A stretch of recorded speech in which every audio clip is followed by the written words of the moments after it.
पीछे से बोलें, जो नहीं बोल रहे वो भी बोलें प्लीज़, जिनको हिंदी नहीं भी आती वो भी बोलें। ये तो हमारे रेगुलर मंत्र है, सब बोलते हैं। ओम अज्ञानतिमिरन्धस्य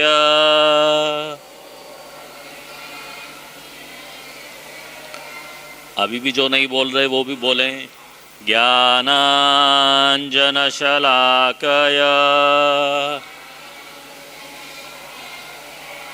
चक्षुरुन्मीलितं येन तस्मै श्रीगुरवे नमः। श्रीचैतन्यमनोभीष्टं स्थापितं येन भूतले स्वयं रूपः कदा मया ददाति स्वपदान्तिकाम्।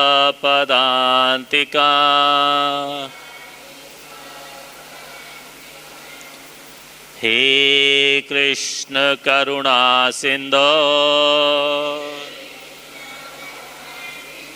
दीनबंधो जगत्पते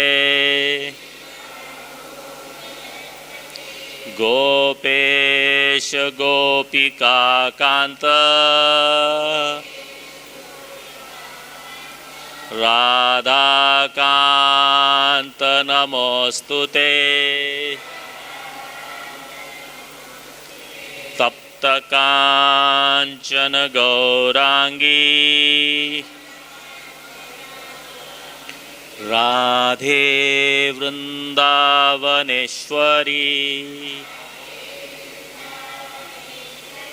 वृषभानुसुते देवी प्रणमामि हरिप्रिये। नमो महावदन्याय कृष्ण प्रेम प्रदायते कृष्णाय कृष्ण चैतन्य नाम्ने गौरतिशे नमः। वाञ्छकल्पतरुभ्यश्च कृपा सिन्धुभ्य एव च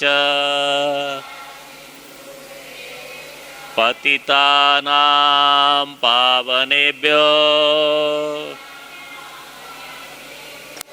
वैष्णवेभ्यो नमो नमः। नमः ॐ विष्णुपादाय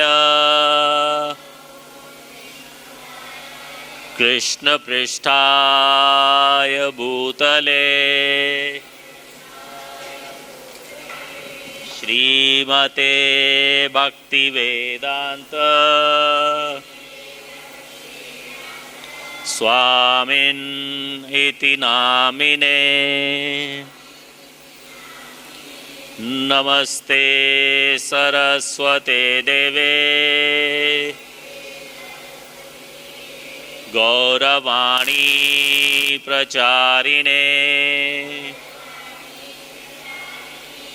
निर्विशेष शून्यवादी पाश्चात्य देश तारिणे। जय श्री कृष्ण चैतन्य प्रभु नित्यानंद श्री अद्वैत गदाधर श्रीवासादि गौर भक्तवृंद। हरे कृष्ण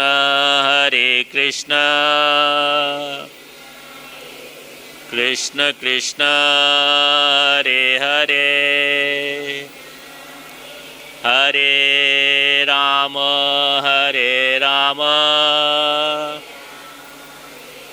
राम राम हरे हरे। ओम नमो भगवते वासुदेवाय।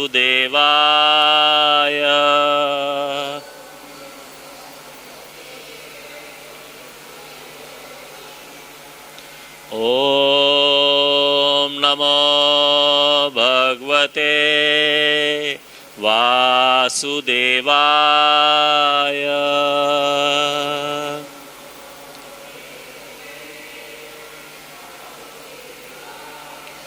ओम नमो भगवते वासुदेवाय।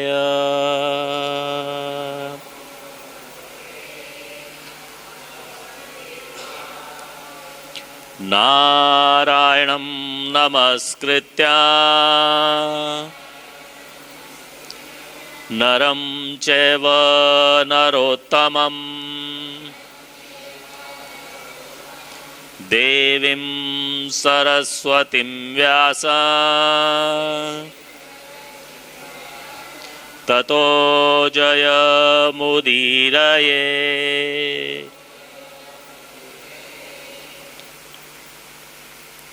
नष्टप्रायेषु अभद्रेषु नित्यं भागवत सेवया भगवती उत्तम श्लोके भक्तिर्भवति नैष्ठकी। Thank you. हरे कृष्णा। सभी भक्तों का आज की कथा में हार्दिक स्वागत है।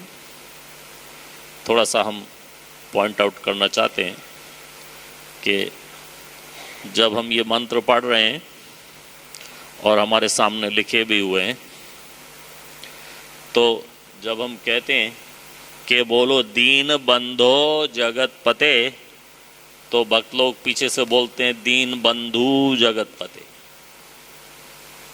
ये दीन बंधु नहीं है, दीन बंधो है।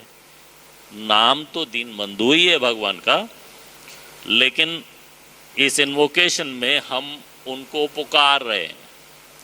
तो जैसे देवी सीता को ढूंढने के लिए भगवान राम वन वन में जाके सीता सीता नहीं पुकार रहे थे, क्या पुकार रहे थे? सीते। राधा रानी को पुकारने के लिए हम क्या बुलाते हैं? राधे या हरे। उस तरह से नाम तो दीन बंधु ही है, लेकिन जब उनको पुकारते हैं तो दीन बंधु नहीं पुकारते, दीन बंधो। और गोपेश गोपिका कांत राधा कांत नमस्तुते, या दी करुणा सिंधो में भी यही आता है। हम बोलते हैं कि पीछे से आप लोग बोलो हे कृष्ण करुणा सिंधो, और आप लोग बोलते हो पीछे से हे कृष्ण करुणा सिंधु। हाँ ठीक है, नाम तो सिंधु ही है, लेकिन यहाँ पे सिंधो बुलाया जा रहा है और लिख के भी दिखाया जा रहा है कि ये सिंधो है। संस्कृत में इस तरह से होता है कि एक नाम है, फिर जब उसको पुकारा जाता है तो वो डिफरेंट हो जाता है।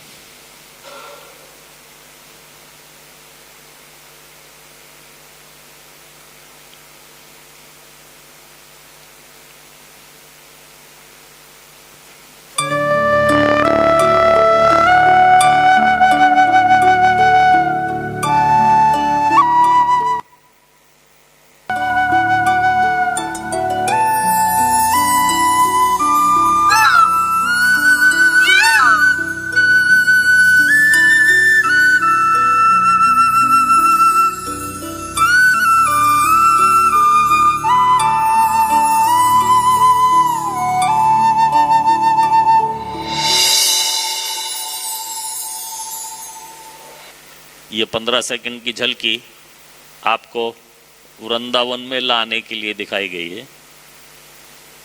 ऐसे आपको लग रहा है कि आप वृंदावन में हो, लेकिन अभी इतना ज़्यादा वृंदावन के मूड में नहीं हो। वृंदावन में रहते रहते हमें ऐसे लगने लगता है वृंदावन का मूड नहीं रहता। अगर जो पूछा जाए आप लोग वृंदावन क्यों आए या क्यों आए थे, किसके लिए आए थे, क्यों आए थे, तो शायद आप सब कहोगे हम तो कृष्ण के लिए आए। प्रभु जी हम तो कृष्ण के लिए वृंदावन आए, तो क्या आपको कृष्ण मिले? मिलेंगे तो बाद में। क्या आप कृष्ण को ढूंढने गए वृंदावन आके? कौन कौन वृंदावन आके कृष्ण को ढूंढने गया? कहां गए थे कृष्ण को ढूंढने? लोई बाजार?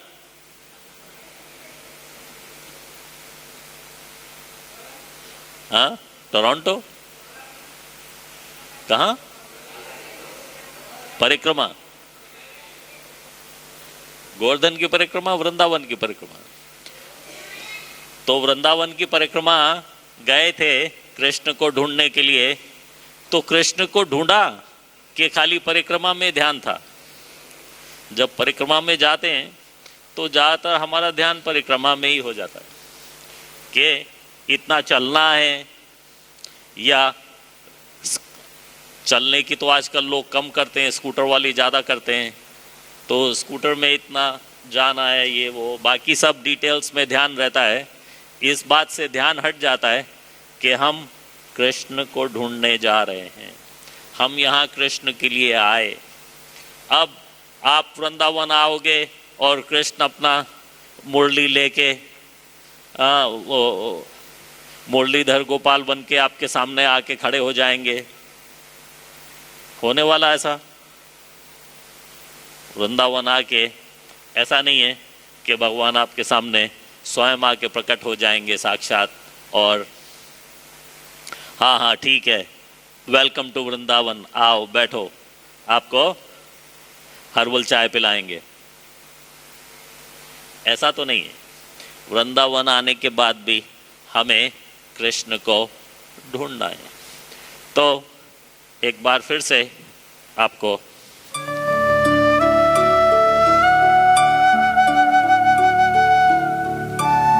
कृष्ण मिलेंगे। ये ओरिजिनल वृंदावन है। ऐसा वृंदावन आज नहीं दिखता, लेकिन जो कुछ हमें दिखता है वो हमारी भौतिक आंखों से भौतिक चीज दिखती है। और श्रील प्रभुपाद के अनुसार वृंदावन कभी चेंज नहीं होता। Vrindavan is not changeable. जो हमारा मटेरियल व्यू है, भौतिक दृष्टि है, वो चेंज होती है। हमारी भौतिक दृष्टि की वजह से हमें जो नजर आ रहा है वो नजर आ रहा है। कृष्ण तो नजर आते हैं कहीं कहीं किसी साधु रूप में, गुरु रूप में, विग्रह रूप में, मंदिर रूप में, कहीं ना कहीं जिस किसी को भी देख के आपको डायरेक्टली कृष्ण की याद आए। लेकिन साक्षात रूप से कृष्ण को ढूंढना कोई नहीं जा रहा। तो जो कुछ हमें दिख रहा है ये हमारे भौतिक दृष्टि का भौतिक विकार है। उसके पीछे वृंदावन अभी भी ऐसा ही है। ऐसा श्रील प्रभुपाद बताते हैं कि वृंदावन अभी भी ऐसा ही है जैसा इसमें नजर आ रहा है। एक बार फिर से दिखाता हूं, फिर इसके आगे की कथा बताऊंगा। एक बार इसको ध्यान से देखो कि क्या हो रहा है यहाँ। राधा रानी और सखियां उधर जा रही हैं, मोर वहां कूक रहे हैं, उधर गैया है, कृष्ण है, ये है वृंदावन। अब देखो आपको वेलकम कर रहे हैं, वेलकम टू वृंदावन। तो वृंदावन ऐसा ही है, लेकिन हमें दिखता नहीं। कुछ लोगों को जिनके भौतिक चक्षु हट जाते हैं आगे से, उनको रियल वृंदावन दिखाई देता है। एक बार की बात है, बहुत पुरानी नहीं है, आप समझोगे पता नहीं कब की प्रभु जी बता रहे हैं, अभी 40-50 साल ही हुए। एक साधु महात्मा यहाँ वृंदावन में रहा करते थे। बचपन से वो हर समय नाम लिया करते, हर समय कृष्ण को पुकारा करते, हर समय कृष्ण को ढूंढती थी उनकी निगाहें। जब वो 70-75 साल के हो गए तो वो जाके कभी भी ऐसे उठ के चल देते और जाके नाली में गिर जाते, क्योंकि वृंदावन की गलियों में, सड़कों में, जहाँ कहीं भी, अब तो कम है, पहले दोनों तरफ नाली ही होती थी। और अगर जो आप सड़क में सड़क के साथ नहीं चलोगे तो सीधा चलोगे तो कोई ना कोई दीवार और उसके साथ में नाली, वो मिलेगा, गिर जाओगे। तो लोग उन्हें निकालते नाली में से, बाहर खड़ा करते, वो अपने घर चले जाते। तो जब बहुत बार ऐसा हो गया तो लोगों ने सोचा कि शायद बाबा जी को नजर नहीं आ रहा है, आंखें कमजोर हो गई हैं, इसलिए बार बार नाली में गिर रहे हैं। जानबूझ के थोड़े गिरेंगे नाली में, गिर रहे हैं तो जरूर चश्मे की आवश्यकता होगी। तो वो चश्मे के डॉक्टर के पास ले जाने वाले थे कि चलो इनका चश्मा बनाओ, इनकी आइज टेस्ट करो। तो उनके साथ में उनका एक सेवक, उनका डिसाइपल जो कुटिया में रहता था, उसने आके बताया कि प्रभु जी लोग, इनके दृष्टि को कुछ नहीं हो सकता, क्योंकि हमारे जो कुटिया में पुस्तकें हैं वो ये बिना चश्मे के ऐसे ही पढ़ते हैं। जब ये सारी पुस्तकें पढ़ लेते हैं, छोटा छोटा लिखा हुआ भी, तो फिर ऐसा कैसे हो सकता है कि नाली इन्हें वास्तव में नजर नहीं आ रही। तो उससे पूछा गया, भाई तू बता। तो उसने कहा, मुझे लगता है, मुझे मालूम है, लेकिन आपको पता नहीं समझ में आएगा कि नहीं आएगा।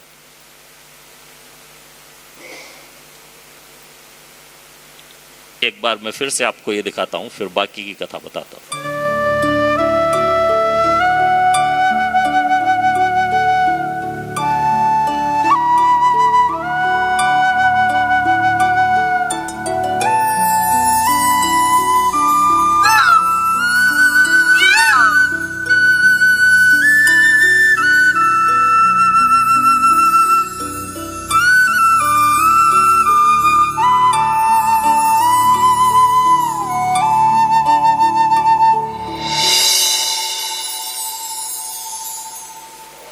ये आपने वृंदावन देखा।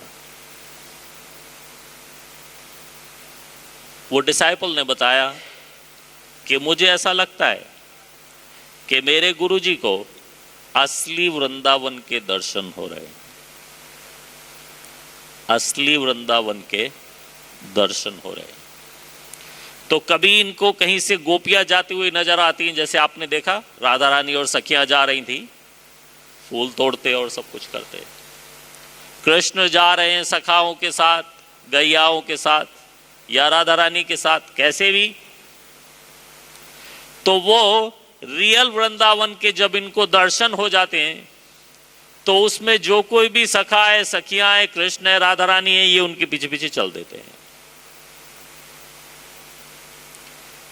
वो चल देते हैं अपने ध्यान में, और जब फिजिकली जब नाली आ जाती है तो इनका चलना रुक जाता है, क्योंकि वो उसमें गिर जाते हैं। तो वास्तव में ये वृंदावन जो आपको दिख रहा है, ये वृंदावन इस समय भी इस वृंदावन में है, लेकिन हमें दिख नहीं रहा। हमारे ऊपर ये भौतिक चर्म चक्षु, इनसे जो कुछ हमें दिखता है वो दिखता है। असली वृंदावन उससे ढका हुआ है, ये आवरण से। जैसे कि माया की एक शक्ति हमारी आत्मा के ऊपर ढके हुए है, उसको आप सब जानते हो कि हमारी आत्मा जो है वो भगवान का अंश है। तो भगवान तो परम शुद्ध है, तो हमारी आत्मा भी उसी तरह से परम शुद्ध होनी चाहिए। लेकिन हमारी आत्मा तो माया में पड़ी है, भौतिक जो कुछ है वो नजर आ रहा है, आध्यात्मिक कुछ खास नजर नहीं आता। तो आत्मा ऐसी क्यों हो गई? परम भगवान के स्वयं का अंश है वो। उसका कारण भागवतम में बताया कि भगवान की एक आवरणात्मिका शक्ति है, आवरणात्मिका शक्ति। वो हमारी आत्मा को ऐसे कवर कर देती है। जैसे ये आत्मा है तो आवरणात्मिका शक्ति ऐसे उसको कवर कर लेती है। तो आत्मा का अपना असली स्वरूप वो इसके अंदर बंद हो गया। आत्मा है, शुद्ध है, सब कुछ ठीक है, लेकिन ऊपर से ये आवरण चढ़ा हुआ है। एक ये, अब आवरण चढ़ाने के बाद भगवान की माया की एक दूसरी शक्ति है, उसको कहते हैं प्रक्षेपात्मिका शक्ति। जैसे अगर ये आत्मा है, ये आवरण चढ़ गया, ये आत्मा अभी भी भगवान से सम्मुख है, या इस तरफ आत्मा का मुख मान लो, तो मेरे पीछे कृष्ण बलराम दिख रहे हैं आपको, ये उनसे सम्मुख है। प्रक्षेपात्मिका शक्ति इसको घुमा के ऐसे कर देती है। आवरणात्मिका शक्ति ने इसको कवर कर लिया। इसका क्या कवर कर लिया? ज्ञान को कवर कर लिया, आनंद को कवर कर लिया, और सतगुण को कवर कर लिया। हम सनातन है, सत है, क्योंकि भगवान का अंश कभी मर नहीं सकता, आत्मा कभी मर नहीं सकती। हम सनातन है। क्या हमें लगता है हम सनातन है? नहीं। हमें फुल ऑफ नॉलेज होना चाहिए। क्या हमें लगता है हम फुल ऑफ नॉलेज हैं? नहीं। हमें कंप्लीटली ब्लिसफुल, आनंद में होना चाहिए। क्या हम आनंद में हैं? हाँ, कभी कभी थोड़ा बहुत, लेकिन पूरी तरह से आनंद में तो नहीं है।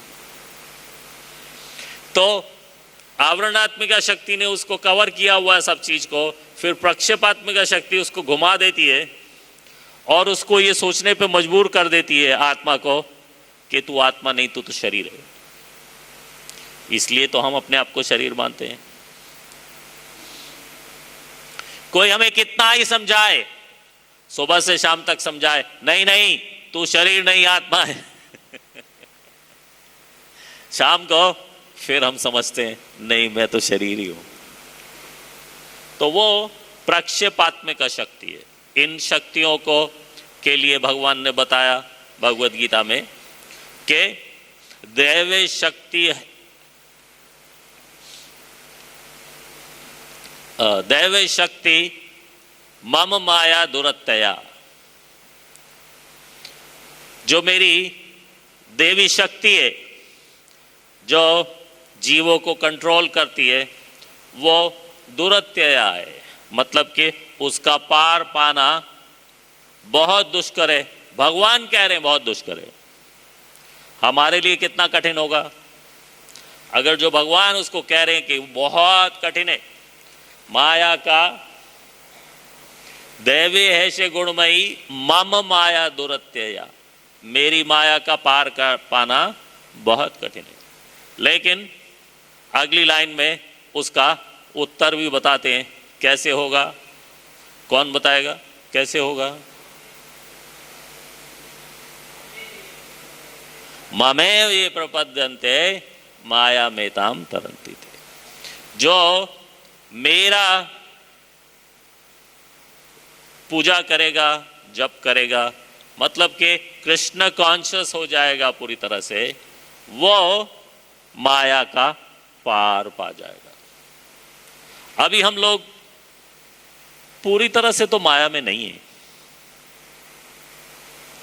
लेकिन अभी माया से बचे भी नहीं। हम कहीं बीच में अटके हुए हैं, ना पूरी तरह से माया में। बहुत से लोग पूरी तरह से माया में हैं, उन्हें सेंस ग्रेटिफिकेशन के अलावा और कुछ समझ में नहीं आता। मंदिर बुलाओ तो कहेंगे क्या मिलेगा, क्या मिलेगा मंदिर जाके? क्यों बेकार में टाइम वेस्ट करने मंदिर जाते हो? क्यों इतना भगवान का नाम लेते हो? क्या एक बार में सुनता नहीं भगवान आपकी? एक बार भगवान का नाम लेना अनफ नहीं है? सुबह को उठ के नहा धो के अपना मंदिर में, घर के मंदिर में खड़े हो जाओ, एक बार भगवान का नाम ले लो। जो कुछ सारा दिन, सारा हफ्ता, सारा महीना, सारा साल, सारा जीवन के लिए मांगना है, मांग लो, बस हो गया। वो लोग अपने आप को ठीक समझते हैं और हम समझते हैं कि ये हैं पागल। सारा दिन माला लेके घूमते रहते हैं, हरे कृष्ण कृष्ण कृष्ण हरे हरे, हरे राम राम राम हरे हरे। तुम्हें और कोई काम नहीं है?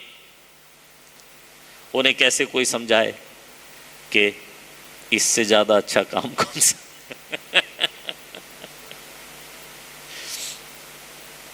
तो जो कुछ है वो उन्हें कुछ और नजर आ रहा है, हमें कुछ और नजर आ रहा है। उसी तरह से वृंदावन है। जब तक हमारी मटेरियल दृष्टि है, माया के आवरणात्मिका शक्ति से हम कवर्ड हैं। प्रक्षेपात्मिका शक्ति ने हमें घुमाया हुआ है ये सोचने में कि मैं तो शरीर हूं, मैं आत्मा कहाँ? शरीर मैं और मेरी आत्मा नहीं, आत्मा मैं और मेरा शरीर। आत्मा मैं हूं और मेरा शरीर है। हम कहते हैं शरीर मैं हूं और मेरी आत्मा है, नहीं। तो जब हम उस आवरणात्मिका शक्ति से पार पा लेंगे, ममेव ये प्रपद्यन्ते करके, तो हमें ये रियल वृंदावन नजर आना शुरू हो।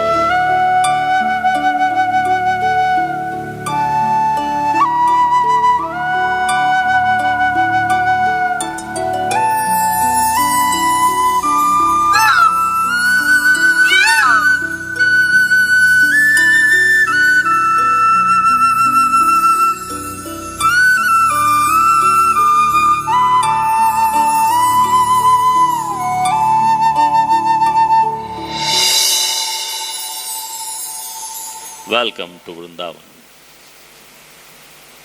जब तक रियल वृंदावन नजर नहीं आ रहा, तब तक हमें वो रियल वृंदावन की खोज नहीं छोड़नी, अपनी माला नहीं छोड़नी, अपना जप भजन हर समय किस प्रकार से मुझे कृष्ण प्राप्ति हो जाए, किस प्रकार से मुझे कृष्ण प्रेम की प्राप्ति हो जाए, किस प्रकार से मुझे आवरणात्मिका शक्ति से छुटकारा मिल जाए, मुझे उसी पे कार्य करना है। आपको मैं कृष्ण कॉन्शियसनेस के एक स्क्रीन में समझा देता हूं। कृष्ण कॉन्शियसनेस कैसे होगा? कहना तो आसान है, प्रभु जी आपने कह दिया कि ममेव ये प्रपद्यन्ते हो जाओ और माया के पर्दे उठ जाएंगे और आप माया से बाहर आ जाओगे। तो कैसे होगा?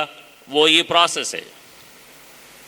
हरे कृष्ण कहते कहते कृष्ण के ही हो जाओ। हरे कृष्ण कहते कहते कृष्ण के ही हो जाओ, मतलब के हरे कृष्ण महामंत्र का जप करते करते हरे कृष्ण कृष्ण कृष्ण हरे हरे, हरे राम राम राम हरे हरे। और जब जप नहीं किया तो कीर्तन, और कीर्तन नहीं किया तो कुछ और। हरे कृष्ण कहते कहते कृष्ण के ही हो जाओ, मतलब हरे कृष्ण जप करते करते कृष्ण कॉन्शियस हो जाओ, कृष्ण भावनामृत में हो जाओ। और दूसरा, हरे कृष्ण करते करते कृष्ण में ही खो जाओ। हरे कृष्ण करते करते कृष्ण में ही खो जाओ। इसका क्या अर्थ है? कृष्ण सेवा। जब हम जप नहीं कर रहे, कीर्तन नहीं कर रहे, भजन नहीं कर रहे और कुछ नहीं कर रहे, तो उस समय हम क्या करते हैं? कृष्ण सेवा करते हैं। एक्सिक्यूटिंग डिवोशनल सर्विस, हिंदी में कैसे कहते हैं? कृष्ण की प्रेममयी सेवा। तो ये हरे कृष्ण करते करते कृष्ण में ही खो जाओ, ये करने का काम है। पहले कहने का काम था, जप, कीर्तन, भजन। हरे कृष्ण कहते कहते मैं आ गया जप, कीर्तन, भजन, ये सब। और किसी को कृष्ण के बारे में बताना, किसी से कृष्ण के बारे में सुनना, लेकिन इस कौन से सुन के इस कौन से बाहर नहीं जाने देना। ठीक है? तो इसमें आ गया हरे कृष्ण करते करते, एक्सिक्यूटिंग प्योर डिवोशनल सर्विस, करते करते कृष्ण में ही खो जाओ। क्या मतलब है इसका, कृष्ण में ही खो गए? देखो, मृत्यु किसी भी समय आ सकती है। खाली बूढ़े लोगों की मृत्यु नहीं आती, किसी की भी मृत्यु का कोई भरोसा नहीं है, कब आ जाए। हमारे गुरु महाराज गोपाल कृष्ण गोस्वामी महाराज कहते हैं, क्योंकि वो खुद इतनी चिंताओं में रहते हैं, इतना बड़ा एरिया मैनेज करते हैं, लोगों को देखते हैं, डिसाइपल्स एक्सेप्ट करते हैं, बहुत चिंता उनको रहती है। तो हमने उनको कई साल पहले पूछा था कि इतनी चिंता, शास्त्रों में तो लिखा है कि चिंता करनी नहीं चाहिए, आप तो गुरु महाराज इतनी चिंता में रहते हो। तो गुरु महाराज ने बताया कि चिंता आपको कभी छोड़ के जाएगी नहीं, चिंता तो रहेगी। If you are responsible adult, चिंता तो रहेगी। किसी बच्चे को शायद नहीं रहे, किसी इररिस्पॉन्सिबल व्यक्ति को शायद नहीं रहे, लेकिन जो रिस्पॉन्सिबल है, एडल्ट है, समझदार है, जिम्मेदार है, उसको चिंता तो रहेगी। अब वो चिंता कृष्णमय हो सकती है या नहीं हो सकती। अगर जो बड़े बड़े दो भागों में चिंता को विभाजित कर दिया जाए तो क्या निकलेगा? एक कृष्णमय चिंता और एक जो कृष्ण में चिंता नहीं है, या मंडेन चिंता, भौतिक चिंता। तो चिंता तो कुछ ना कुछ रहेगी, हर किसी को रहती है। अपनी चिंताओं को कृष्ण कॉन्शियस चिंताएं कर लो, अपनी चिंताओं को कृष्ण कॉन्शियस चिंताओं में कन्वर्ट कर लो। तो अगर जो हरे कृष्ण करते करते कृष्ण में ही खो जाओ, हरे कृष्ण करते करते मृत्यु भी आ गई, अंत समय भी आ गया, चिंता में प्राण निकल गए, तो किसकी चिंता में प्राण निकले? कृष्ण सेवा की चिंता में, कि मेरी सेवा अभी अगली बार, अब नेक्स्ट टाइम की बाकी है, मुझे उसकी चिंता है। जब वो चिंता में मैं आगे जा रहा हूं भगवान की सेवा की चिंता में, और मेरे प्राण निकल गए, सबसे पहले क्या होगा? वो कैसे होगा? तो मेरे मन में क्या आएगा? कृष्ण सेवा। और अगर वो कृष्ण सेवा के चिंतन में प्राण निकल भी गए तो वो कहां जाएंगे? कृष्ण के पास, क्योंकि वो प्राण निकले कृष्ण सेवा की चिंतन में। इसका मतलब you are completely Krishna conscious. If you are Krishna conscious and you leave your body, where you going to go? You going to go to Krishna. जब हम पूरी तरह से कृष्ण भावना भावित हैं और हम अपने शरीर को त्यागें तो हम और कहीं नहीं जा सकते, जाएंगे तो कृष्ण के पास ही। तो ये कृष्ण कृष्ण हरे कृष्ण करते करते कृष्ण में ही खो जाओ, क्योंकि हम सारा दिन अपनी सेवा का सोचते हैं तो हम कृष्ण में खो गए। अगर जो कृष्ण में नहीं खोए, खोना तो है ही, किसी माया में खोएंगे, किसी मंडेन चीज में खोएंगे, किसी भौतिक चीज में खोएंगे, खोना तो है ही। या तो हरे कृष्ण में खो जाओ, नहीं तो कहीं और जाके खो जाओ। कृष्ण कृष्ण पढ़ते पढ़ते कृष्ण को समझ जाओ। अब ये आ गया reading, studying Srila Prabhupada's books, Bhagavad Gita, Bhagavatam, nectar of devotion, nectar of instruction, क्या कहते हैं, उपदेशामृत, भक्ति रसामृत सिंधु, श्रील प्रभुपाद की बुक्स को पढ़ते पढ़ते कृष्ण को समझ जाओ। कृष्ण को समझना भी जरूरी है। हम लोग ऐसा नहीं कहते कि कृष्ण को समझना कोई जरूरी नहीं है, चुपचाप बैठ के अपनी माला का जप करो, कोई भागवतम क्लास की जरूरत नहीं है, कोई भगवत गीता की क्लास की जरूरत नहीं है, मत आओ क्लास में, घर में बैठ के जप करो खाली। कहता कोई ऐसा? नहीं। ये सारी चीज कृष्ण को समझना जरूरी है। तो इसलिए श्रील प्रभुपाद ने कहा अंतिम सांस तक, सुबह की भागवतम की क्लास, शाम की भगवत गीता की क्लास, अगर जो नहीं हो पा रहा है तो स्वाध्याय, और अगर क्लास में आके क्लास नहीं सुन पा रहे तो इलेक्ट्रॉनिकली किसी ना किसी तरह से हमें वो क्लास सुननी है। तो सुनना, क्लास सुनना, पढ़ना इंटरचेंजेबल है, लेकिन दोनों एक ही है। हरे कृष्ण पढ़ते पढ़ते कृष्ण को समझ जाओ। नेक्स्ट, हरे कृष्ण सुनते सुनते अपना आपा खो जाओ। हरे कृष्ण सुनते सुनते अपना आपा खो जाओ। आपका तो पता नहीं, लेकिन आपका भी यही होगा।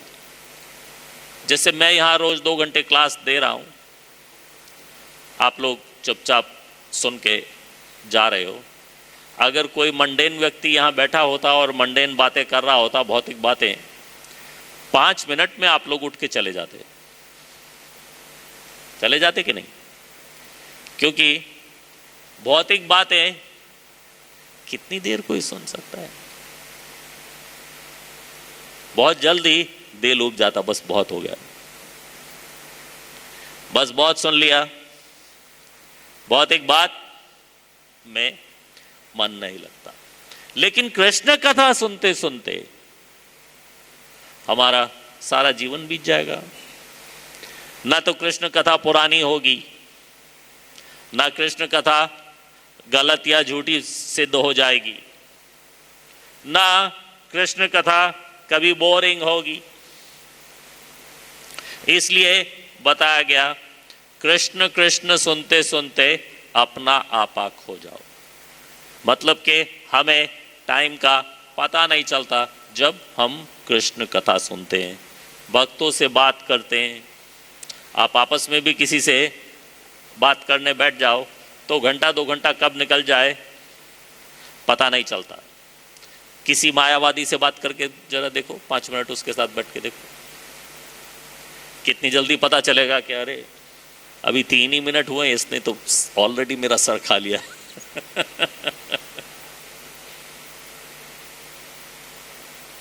लगता है 3 घंटे हो गए और अभी घड़ी में देखा तो 3 ही मिनट हुए, इसने ऑलरेडी मेरा सर खा लिया। तो इसको कहते हैं कृष्ण कृष्ण सुनते सुनते अपना आपा खो जाओ। ये दूसरी तरह से भी काम करता है। जो मटेरियल लोग हैं वो आपको कहेंगे अरे क्या रोज रोज जाके प्रभु जी का इतना सुन सुन के आते हो, क्या है उसमें, क्या नया है, क्या है? उसको मटेरियल बातों में आनंद आता है, हमें स्पिरिचुअलिटी में, आध्यात्मिकता में आनंद आता है। तो हरे कृष्ण सुनते सुनते, हरे कृष्ण सुनते सुनते का अर्थ है कृष्ण कथा सुनते सुनते। कृष्ण कथा, कृष्ण का नाम, कृष्ण की लीलाएं, ये सब सुनते सुनते अपना आपा खो जाओ। हरे कृष्ण निहारते निहारते श्री कृष्ण की शरणागति पाओ। ये पॉइंट जन्माष्टमी से रिलेटेड है, मैं आपको आगे बताऊंगा कैसे ये जन्माष्टमी से रिलेटेड है। हरे कृष्ण निहारते निहारते कृष्ण शरणागति पाओ। आप में से कौन कौन दर्शन करने जाते हैं वहाँ राधा श्याम सुंदर के, गौर निताई के, कृष्ण बलराम के? सब जाते हैं। कितनी देर दर्शन करना अच्छा लगता है? मन करता है बस सबसे आगे जाके मैं सारा दिन, वो तो पॉसिबल नहीं है, नहीं तो सब जाके मंगल आरती के समय हम लोगों को दर्शन हो जाते हैं, उसके बाद सारा दिन तो हमारा नंबर नहीं आता, हम नहीं जा सकते वहां। राधा श्याम सुंदर के दर्शन तो बिल्कुल नहीं मिलेंगे। मंगल आरती के समय जो दर्शन मिल गया सो मिल गया, नहीं तो सारा दिन चलो पीछे लाइन में आओ। मुझे पता नहीं आगे क्या हो रहा है, लेकिन मुझे लगता है कि बहुत सारे लोग आगे का वो थमला पकड़ के बस खड़े ही हो जाते हैं, हिलते ही।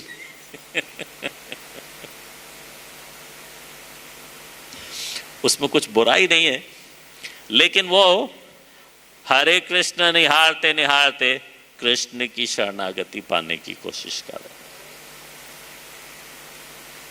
ये इतना सुंदर अर्च विग्रह, इतने सुंदर सुंदर श्रृंगार, इतना फूल पत्तियों से डेकोरेशन, इतना सब किसके लिए? क्या भगवान के लिए? क्या रियली हम भगवान को उससे प्रसन्न कर लेंगे, या भगवान को प्रसन्न करने के लिए उनके लिए ये सब करना जरूरी है? नहीं, वो तो ज्यादा हमारे लिए। वो तो कैसे भी खुश हैं, उनको सिंपल सिल्क की ड्रेस पहना दो, 4 फूल इधर उधर रख दो, वो तो उससे खुश हैं। लेकिन ये इतना बड़ा दुनिया भर का आडंबर जो हमने किया हुआ है, वो हमने अपने लिए किया हुआ है, जिससे कि हम वहाँ खड़े होके निहारें तो निहारते निहारते निहारते निहारते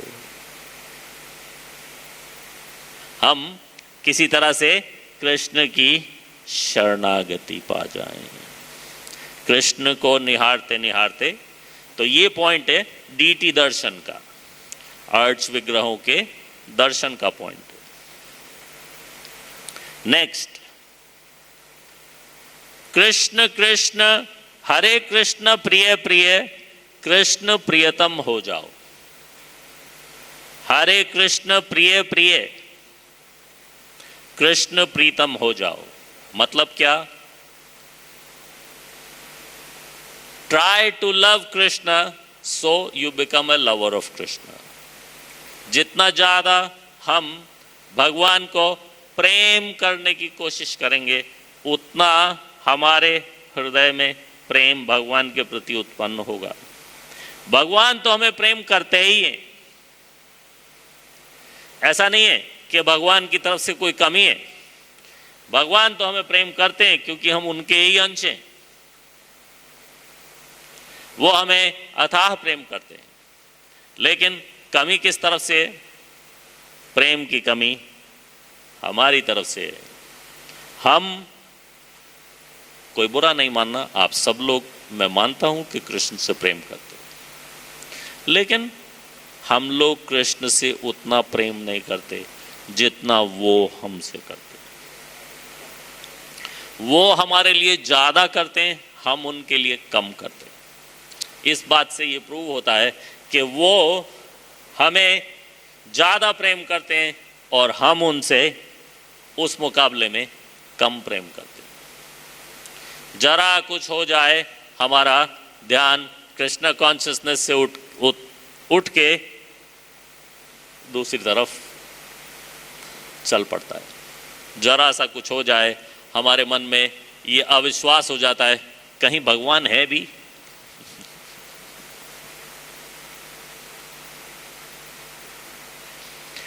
हरे कृष्ण प्रिय प्रिय, कृष्ण प्रियतम हो जाओ। कृष्ण प्रियतम होना क्या है? हमारे जीवन का अंतिम लक्ष्य। भक्त के जीवन का अंतिम लक्ष्य क्या है? प्रभु जी जो चेयर पे पीला कुर्ते वाले, भक्त के जीवन का अंतिम लक्ष्य भक्ति पाना। और कैसे कहते हैं उसको, भक्ति पाने को?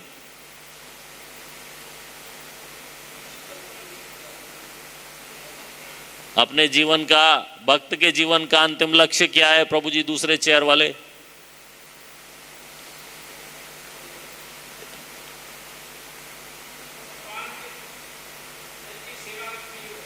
कृष्ण प्रेम, उसको कहते हैं कृष्ण प्रेम। कृष्ण प्रेम, कृष्ण प्रेम होगा तो हम, प्रेम दोनों तरफ से होना जरूरी है, राइट? लेकिन हमारा प्रेम एक तरफ का चल रहा है। कृष्ण हमसे प्रेम करते हैं, हम भी करते तो हैं, लेकिन उतना नहीं करते। एक तरफ का प्रेम, इसको कहते हैं लड्डू गोपाल की कथा। आपने सुनी है कभी लड्डू गोपाल की कथा? नहीं सुनी है लड्डू गोपाल की कथा? लड्डू गोपाल की कथा ऐसी है कि एक व्यक्ति जो यंग 25-26 साल का, वो गांव में, बाजार में जाके सबको लड्डू बांट रहा था। ये लो लड्डू, ये लो लड्डू, ये लो लड्डू। सब लोग लड्डू ले रहे, खा रहे हैं बड़े आराम से। लेकिन एक माता जी मिल गई, उन्होंने रोक लिया उसको कि बेटा लड्डू खिला रहा, बहुत अच्छी बात है, ये तो बता किस खुशी में लड्डू खिला रहा है? तो कहता, ओ थैंक यू फॉर आस्किंग माता जी, आज मेरी सगाई पक्की हो गई, इसलिए लड्डू खिला रहा हूं कि मेरी सगाई पक्की हो गई। कि अच्छा, बहुत खुशी की बात है बेटा, तेरी सगाई पक्की हो गई, लेकिन तू आधा लड्डू क्यों दे रहा है? सबको आधा आधा लड्डू क्यों खिला रहा है? तो बताता है बात ऐसी है कि अभी लड़की ने हाँ नहीं की।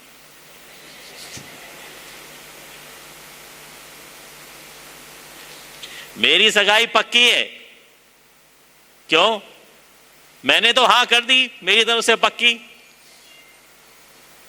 तो आधा लड्डू तो बनता है, 50% काम तो हो गया ना। मैंने हाँ कर दिया, 50% काम हो गया। 50% का लड्डू अभी ले लो, जिस दिन लड़की ने हाँ कर दी, आधा लड्डू फिर खिलाने आ जाऊंगा माता जी। सब इस लड़के पे हंसते हैं, लेकिन आपके लड्डू गोपाल की यही परिस्थिति है। वो आपको प्रेम करते हैं, अथाह प्रेम करते हैं, लेकिन हम अभी सोच रहे हैं, क्योंकि हमारे जीवन में और बहुत सारी चीज़ें चल रही हैं, बहुत कुछ है। हाँ, कृष्ण भी हैं, लेकिन और भी बहुत कुछ है। इसलिए वो आपके घर में आ गए। यहाँ पे किस किस के घर लड्डू गोपाल हैं? किस किस के घर में लड्डू गोपाल हैं? ज़्यादातर सबके घर में लड्डू गोपाल हैं। आप समझते हो कि आप लड्डू गोपाल को कहीं से खरीद के या कुछ करके आप अपने घर में लाए हो? नहीं, लड्डू गोपाल अपनी इच्छा से आपके घर आए हैं। खाली वो आपकी इच्छा से तो आने वाले नहीं थे।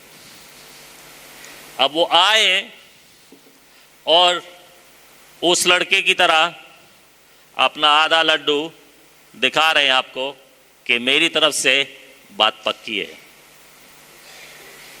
You please accept my proposal. जब किसी को प्रपोज किया जाता है तो घुटनों पे किया जाता है ना,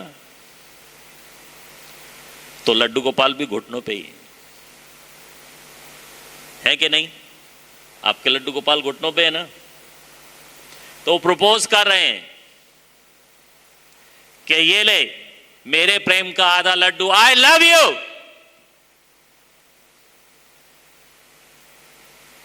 when will you love me back?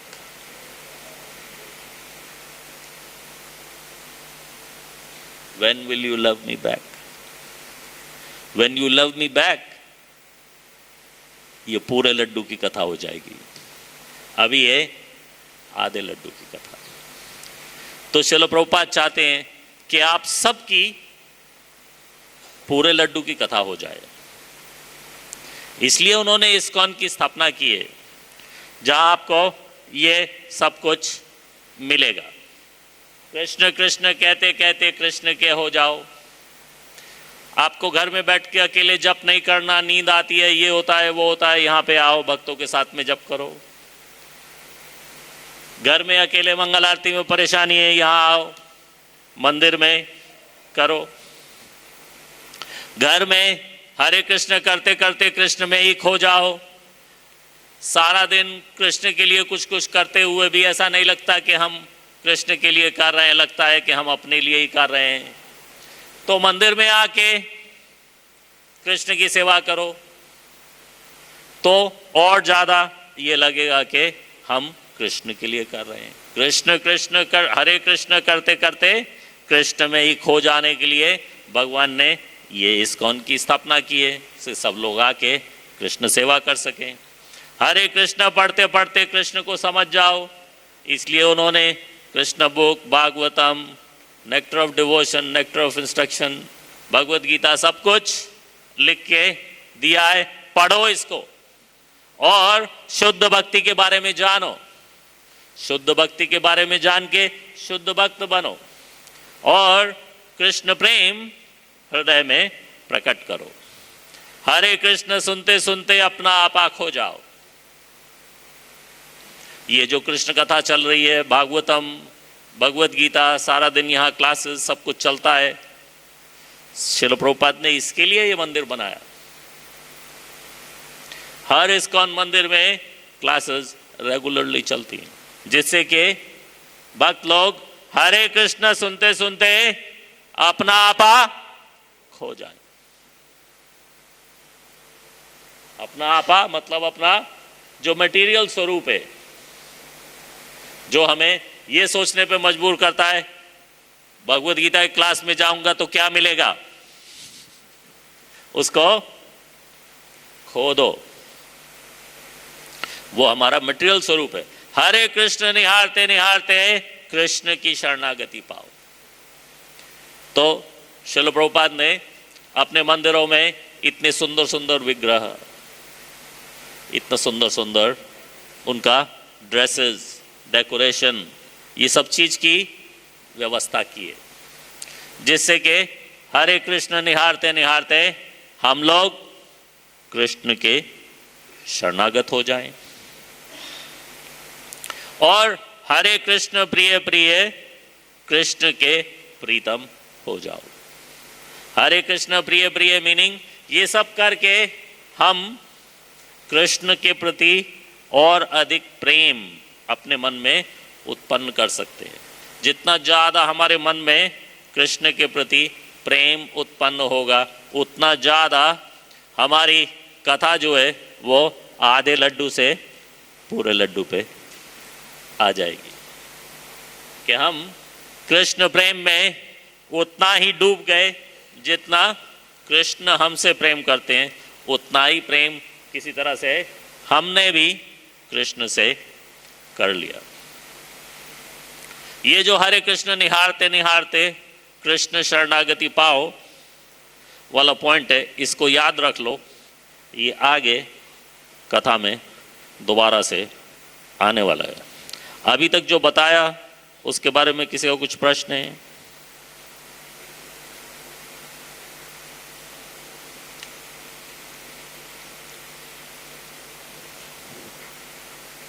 Yes yes Prabhu ji, go ahead. इनको माइक दो।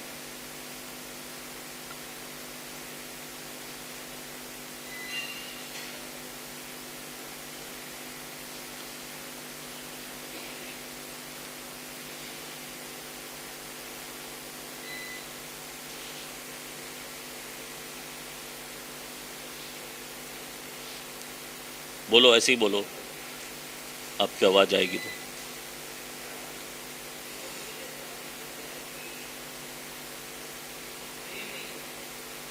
नहीं, मैंने ये नहीं बताया कि हम प्रेम नहीं करते।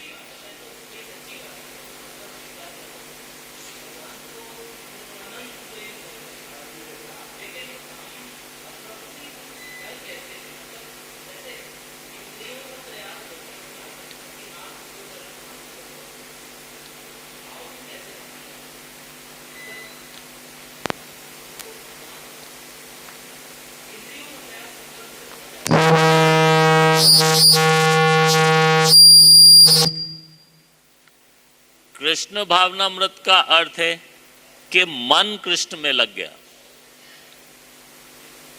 अब मन कृष्ण में कैसे लगेगा? अगर जो हमारी इंद्रियां विषयों की तरफ भाग रही हैं तो मन कैसे कृष्ण की तरफ भागेगा?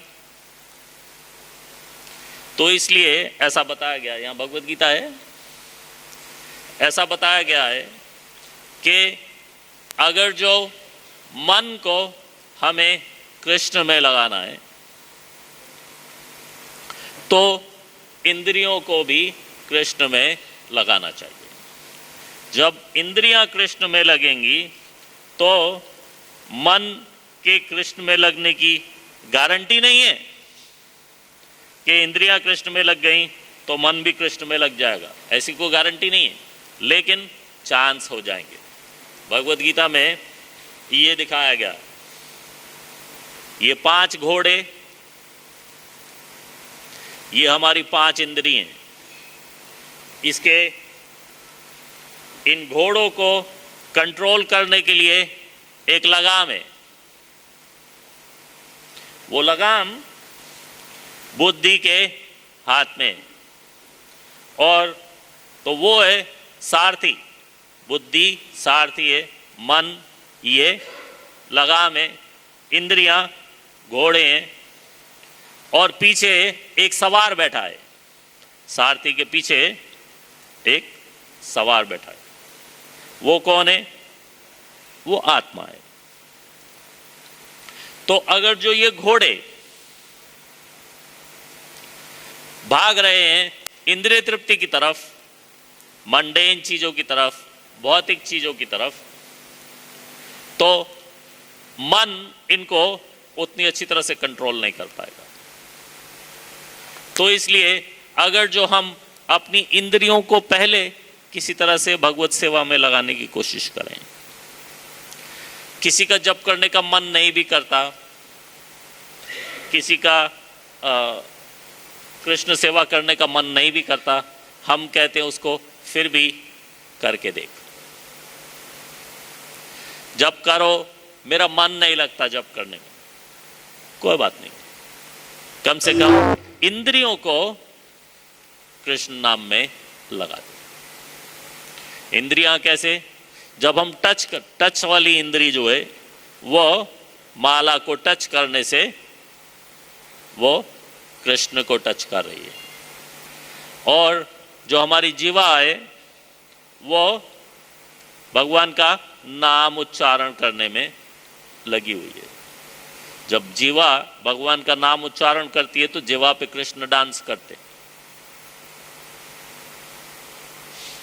और हमारे कान उसको सुनने में लग जाने चाहिए कि जो यहाँ पे जीवा बोल रही है हरे कृष्ण कृष्ण कृष्ण हरे हरे, हरे राम राम राम हरे हरे, वो इतना लाउड नहीं हो कि सारे मंदिर में सबको सुनाई दे, लेकिन इतना लाउड हो कि यहाँ से निकली हुई आवाज़ यहाँ तक पहुँच जाए।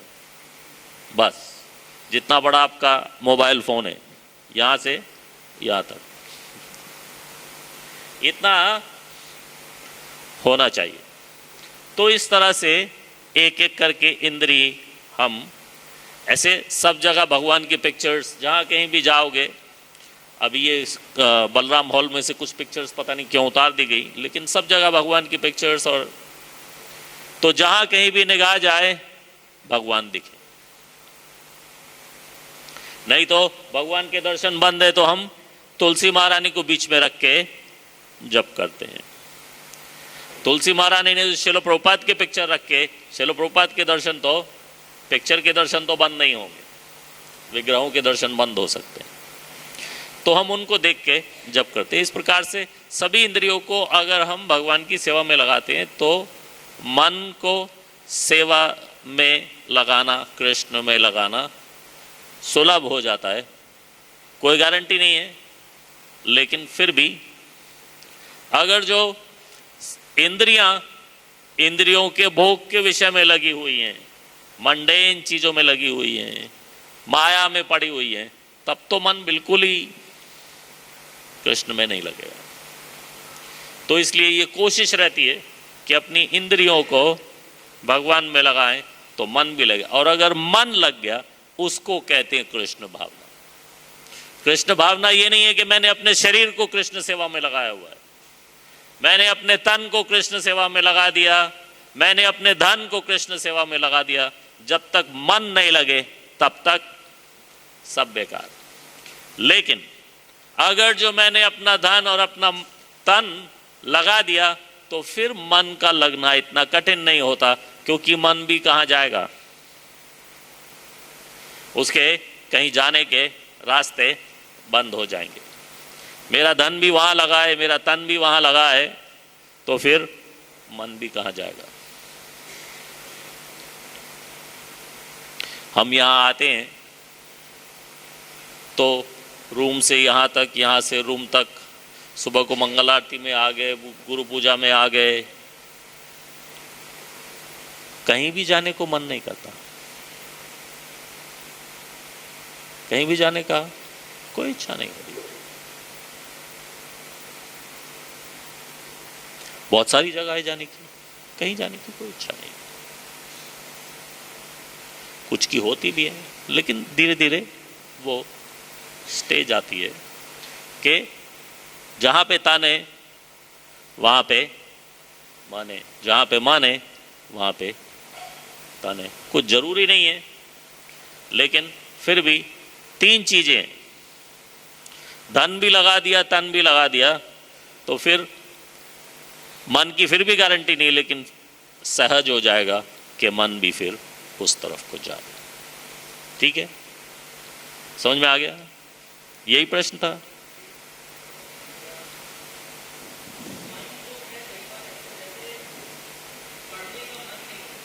हाँ,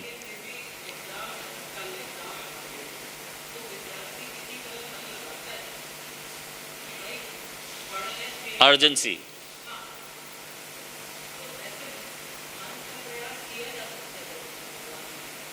हाँ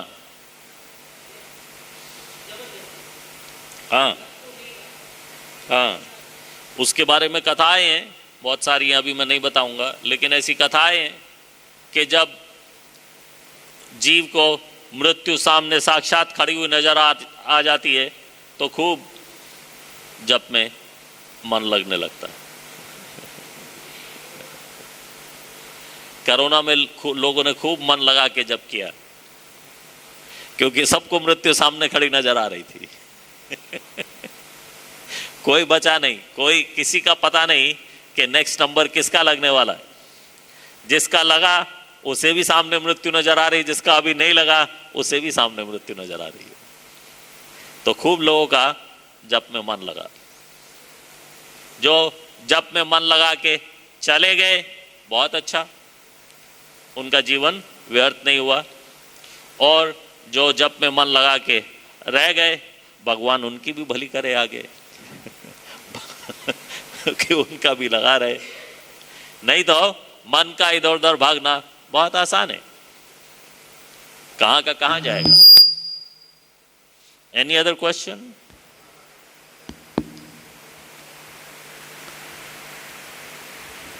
तो कल हमने बताया था कि भगवान के प्रकट होने से पहले की लीला, कि क्यों आकाशवाणी हुई और कंस और देवकी की जो इतनी अच्छी रिलेशनशिप थी भाई बहन की, वो इतनी बिगड़ गई। तो क्यों ऐसी आकाशवाणी हुई और क्यों बिना आकाशवाणी के भी क्या ये सब कार्य नहीं हो सकता था? किसको याद है क्या बताया था कि क्यों आकाशवाणी हुई? ये दोनों भक्तों के अलावा और कोई? आप आगे आ जाओ। टीके वाली लड़की आगे आ जाओ, आगे आ जा। पहले तो हाथ ऊपर किया, फिर अब पीछे छुप रही है टेप कुर्सी के। हाँ, क्यों? जिससे कंस के मन में डर पैदा हो जाए। अरे वाह, इसने तो कमाल कर दिया। ये ले, या ये ले, ये माला तेरी।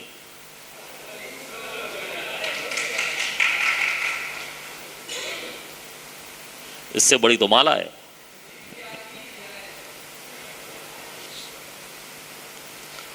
तो इसलिए ये छोटी कन्या ने बिल्कुल सही बताया, जिससे कि कंस और देवकी में जो इतने सुंदर संबंध बन रहे हैं, अगर ऐसे ही चलता रहा तो कृष्ण के पास कोई कारण कैसे रहेगा कि कंस को उद्धार भी करना है। छोड़ दो इसको। और आगे हमने बताया बलराम जी के अपीयरेंस के बारे में। वो मेरा बैग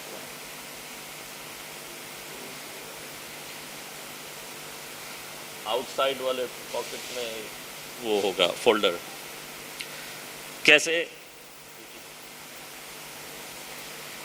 कैसे बलराम जी अपनी माता देवकी के गर्भ में पहले पधारे और फिर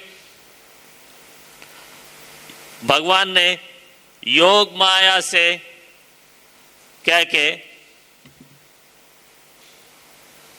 बलराम जी को देवकी के गर्भ में से निकाल के रोहिणी के गर्भ में स्थापित कर दिया, और बताया था कि माता रोहिणी ने भी उनको पूरे टर्म अपने गर्भ में रखा, जबकि उनकी 7 महीने की प्रेगनेंसी ऑलरेडी हो चुकी थी। हो सकता था कि 2 महीने में उनका बर्थ हो जाता, लेकिन ऐसा नहीं हुआ, क्योंकि कृष्ण और बलराम दोनों लगभग 7 में ही अपीयर होना चाहते थे।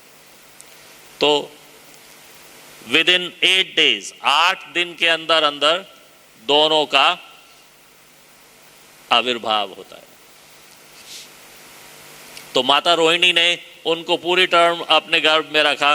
इतने में माता देवकी ने भगवान कृष्ण को अपने गर्भ में, और बलराम पूर्णिमा के दिन बलराम जी प्रकट होते हैं जन्माष्टमी से 8 दिन पहले, और उस पूर्णिमा के अगली अष्टमी कृष्ण जन्माष्टमी होती है, और भगवान कृष्ण रूप में प्रकट होते हैं। आपके सामने भगवान शंख चक्र गदा पद्म धारण किए हुए प्रकट हो रहे हैं, क्योंकि ये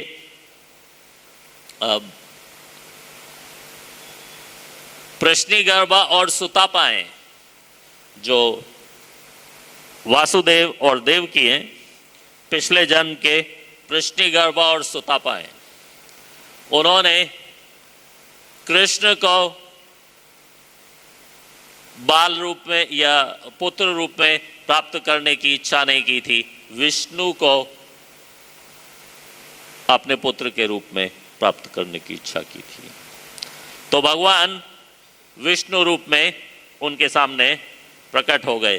बोलो श्री कृष्ण कन्हैया लाल की। ये हमारा चित्रण है कि शंख चक्र गदा पद्म धारण किए हुए किस प्रकार से कृष्ण प्रकट हुए हैं, लेकिन माता देवकी और वासुदेव का कुछ और विचार है। वो कह रहे हैं कि हमें ये जन्माष्टमी के लिए लाइए, फोड़ना है इसको, ऐसे ही बांट देना बिना फोड़े, सब बच्चों को बांट दें जन्माष्टमी का। ओके ठीक है, ये जन्माष्टमी को बांटने के लिए सबके लिए प्रसाद लाइए।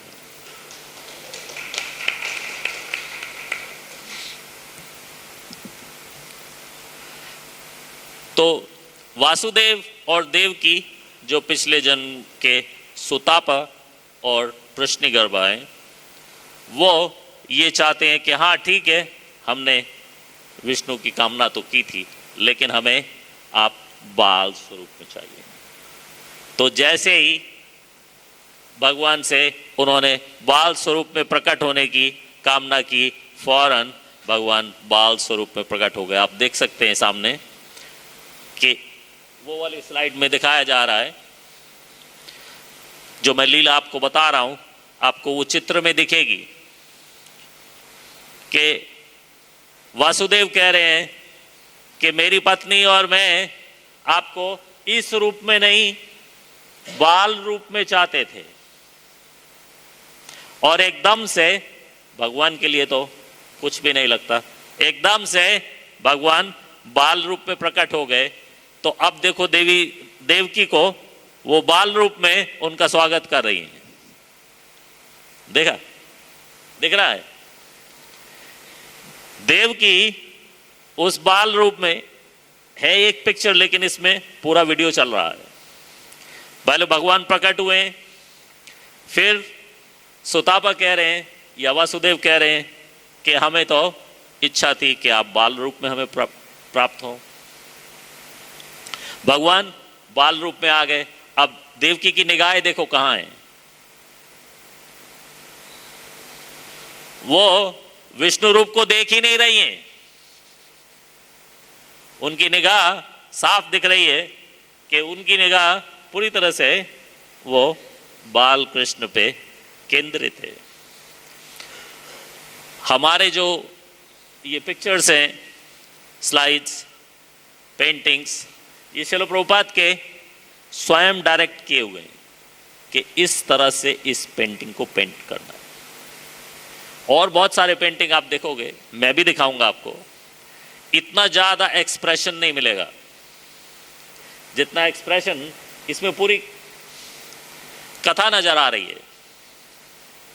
किस तरह से भगवान चतुर्भुज रूप में प्रकट हुए और सुतापा या वासुदेव अब भगवान को याद करा रहे, नहीं नहीं ये वाला रूप नहीं, ये वाला रूप नहीं चाहिए हमें हमें तो आपको बाल स्वरूप में प्राप्त करने की इच्छा है।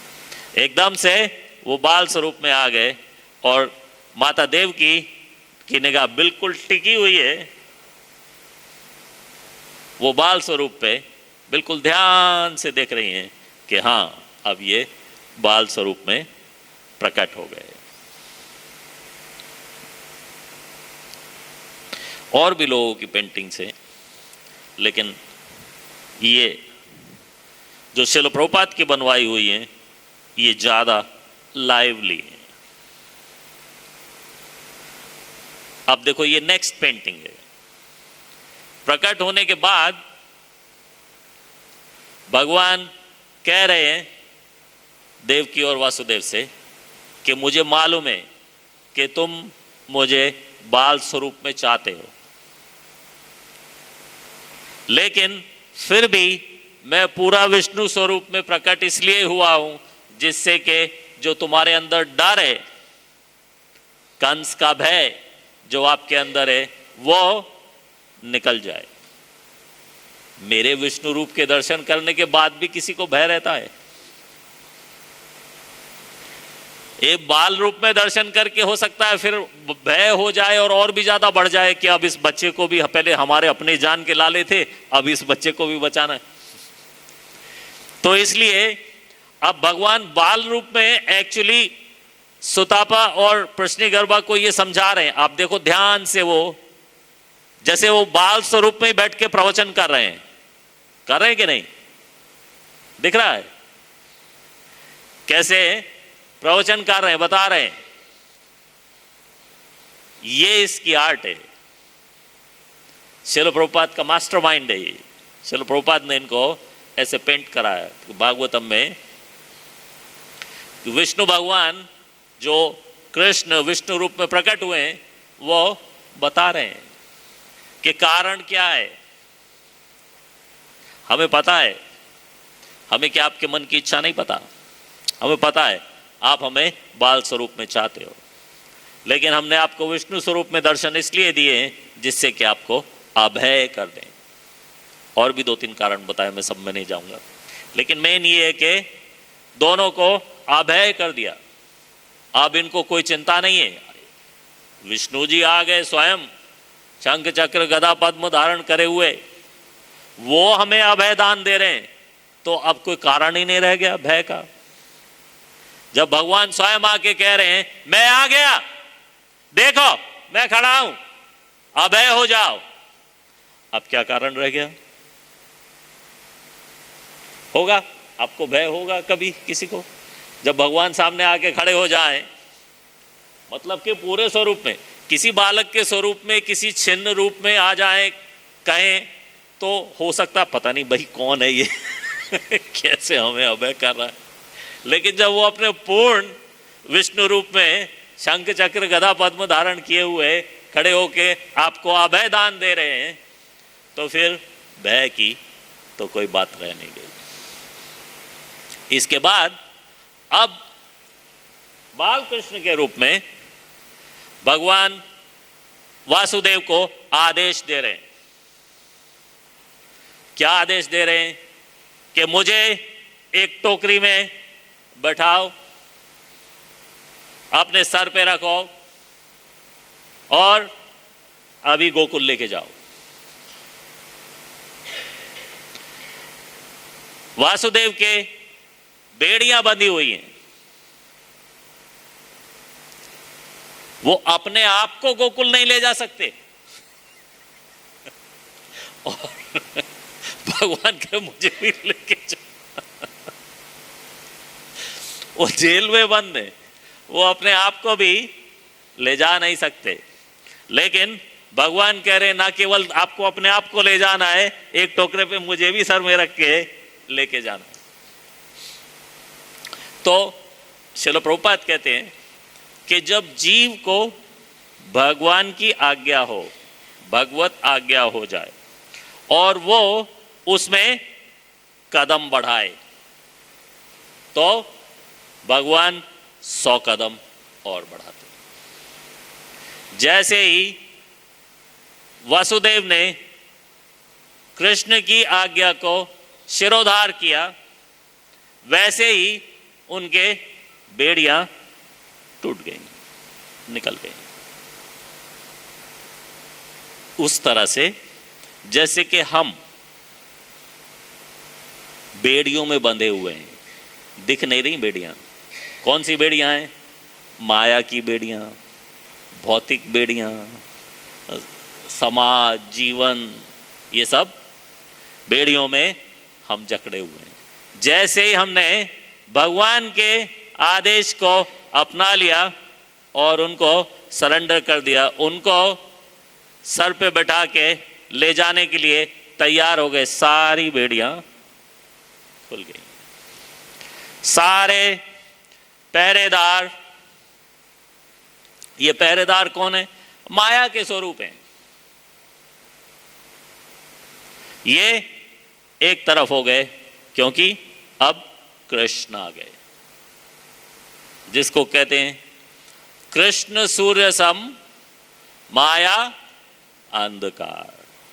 जहां कृष्ण वहां नहीं माया अधिकार। जब कृष्ण आ गए तो माया एक तरफ। अब आगे लेके चले हैं। ये हमारी पेंटिंग है दोनों। इसमें दिखाया गया किस प्रकार से बेड़ियां खुल गईं, दरवाजे खुल गए और जो माया रूपी पहरेदार थे वो निरस्त हो गए। और इसमें दिखाया कि जब यमुना जी पे वासुदेव आते हैं तो यमुना जी पूरा स्थान दे देती हैं उनको। अब देखो पूरा स्थान दिया है, कितना भी जल है यमुना जी में, वासुदेव के पैरों के नीचे जल है। वासुदेव जी के पैरों के नीचे जल है, यमुना जी ने स्थान दे दिया। ये भी एक एग्जाम्पल है। श्रील प्रभुपाद बताते हैं कि जब कृष्ण भक्ति में भक्त आगे बढ़ता है तो यमुना, सभी सहायक, सब उनको सहायक हो जाते हैं।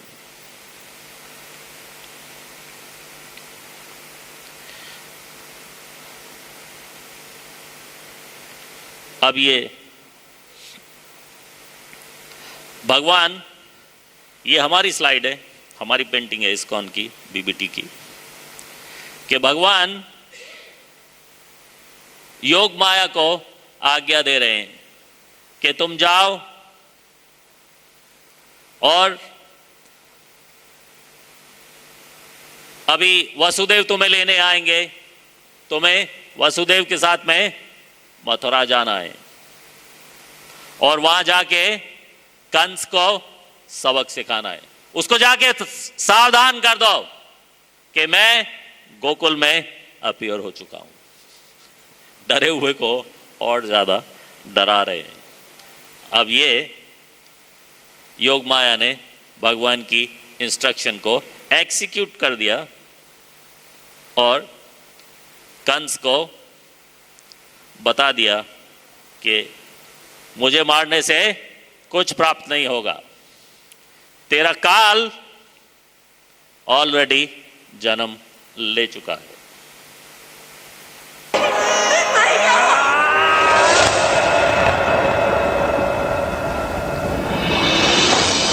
मूर्ख कंस, मुझे मारकर तुझे कुछ नहीं मिलने वाला। तेरा काल कहीं और जन्म ले चुका है। जगत का तारणहार आ चुका है। भगवान स्वयं आ चुके हैं। तेरे जैसे पापियों का नाश अब निश्चित है।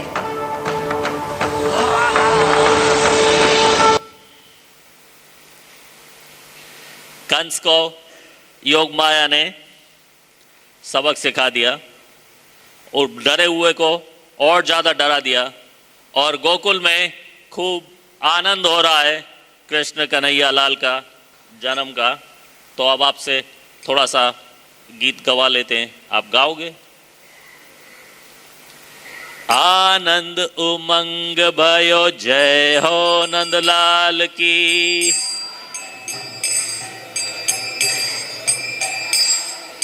नंद घर आनंद भयो जय कन्हैया लाल की।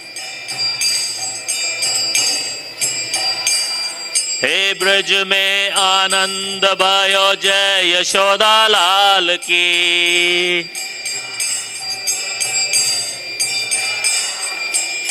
ब्रज में आनंद भयो जय यशोदा लाल की।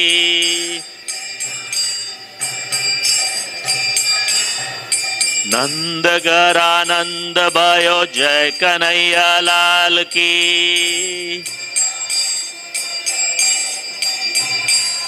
हे आनंद उमंग भयो जय हो नंदलाल की।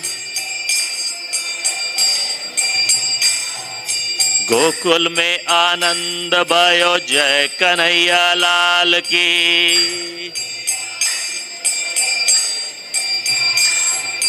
जय हो नंदलाल की जय यशोदा लाल की। हाथी घोड़ा पाल की जय कन्हैया लाल की।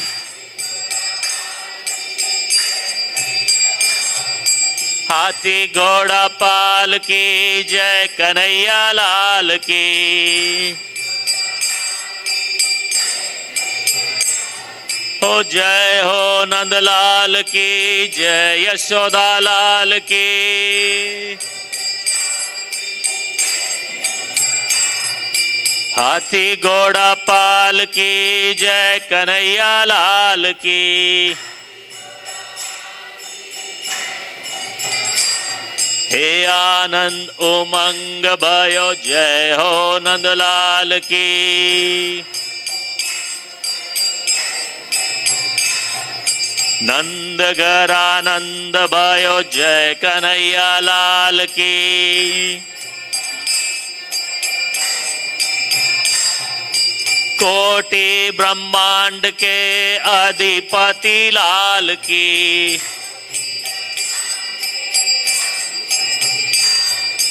कोटि ब्रह्मांड के अधिपति लाल की।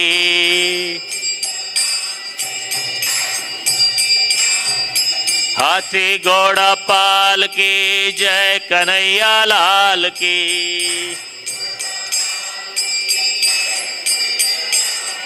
ओ हाथी घोड़ा पाल की जय कन्हैया लाल की।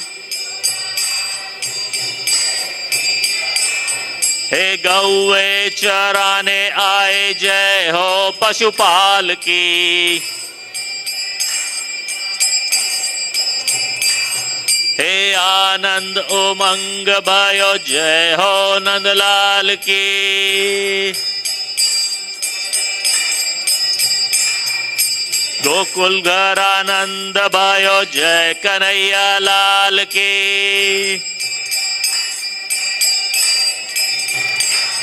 अरे गौए चराने आए जय हो पशुपाल की। नंद घर आनंद भयो जय कन्हैया लाल की। हरे कृष्ण कृष्ण कृष्ण हरे हरे, हरे राम राम राम हरे हरे।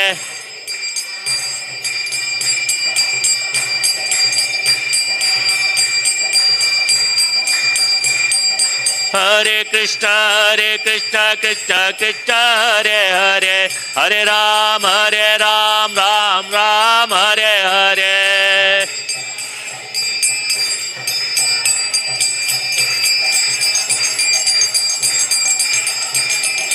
हरे कृष्ण कृष्ण कृष्ण हरे हरे, हरे राम राम हरे हरे।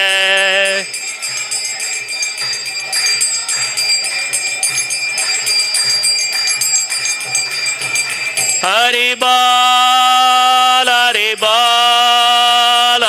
बोल निताय गौर हरि बोल।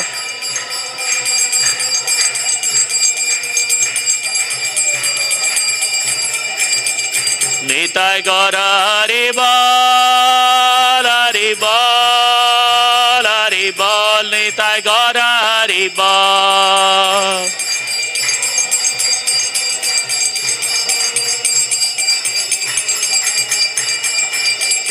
जय जय प्रभुपाद प्रभुपाद प्रभुपाद जय जय प्रभुपाद।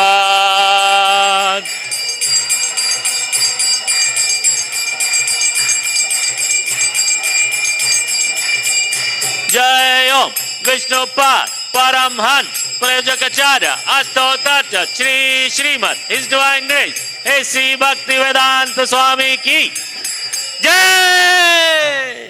अनंत कोटि वैष्णव वृंद की जय। नामाचार्य हरिदास ठाकुर की जय। प्रेम से कहो श्री कृष्ण चैतन्य प्रभु नित्यानंदा श्री अद्वैत गदाधर शिवासादि गौर भक्त वृंद की जय। श्री श्री राधा कृष्ण गोप गोपीनाथ राधा कुंड श्याम कुंड गिरि गोवर्धन की वृंदावन धाम की मथुरा धाम की जगन्नाथपुरी धाम की श्री मायापुर धाम की गंगा मैया की यशोदा मैया की भक्ति देवी की तुलसी देवी की युद्ध हमारी नाम संकीर्तन की ट्रांसेंडेंटल बुक डिस्ट्रीब्यूशन की ऑल ग्लोरीज टू द संभव the body. Hare Krishna all glories to the संभव द बॉडी। जब मैं बोलूं ऑल ग्लोरीज टू द संभव द बॉडी सबको बहुत जोर से हरे कृष्णा बोलना है। ऑल ग्लोरीज टू द संभव devotees, Hare Krishna, all glories to the Sambhav, devotees, Hare Krishna, all glories to Shri Guru and Shri Gauranga, Nama Om Vishnu Padaya, Krishna Prishtaya, Bhutale, Srimate, Bhaktivedanta, Swamin Iti, Namine, Namaste, Saraswati Deve, Gauravani, Pracharine.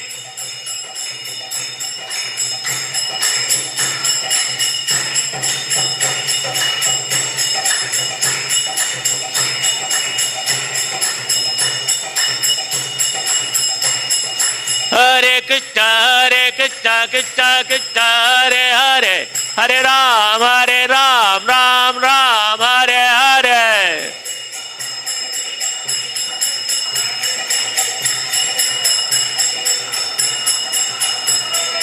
Hare Krishna, Krishna Krishna, Hare Hare, Hare Ram, Ram Ram, Hare Hare.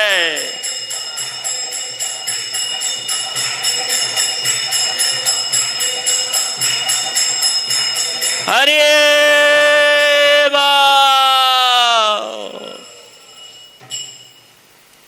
ये जो आपके सामने slide है इसमें बलराम जी भी हैं। किसी को दिख रहे हैं बलराम? किस किस को बलराम दिख रहे हैं?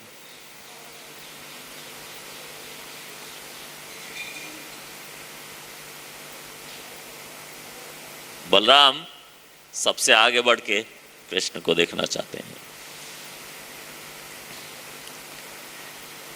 देखो कृष्ण और बलराम का संबंध, बलराम बलदाऊ हैं, बड़े हैं, लेकिन उनका संबंध जो है वो कृष्ण से सबसर्विएंट है, अपने आप को कृष्ण के सर्वेंट मानते हैं, स्वसेवन शक्ति है। तो इस लीला में आपको दिखेगा किस तरह से बलराम जी कृष्ण के जन्म लेते ही बलराम जी आए दर्शन करने और उनका आशीर्वाद प्राप्त कर रहे हैं।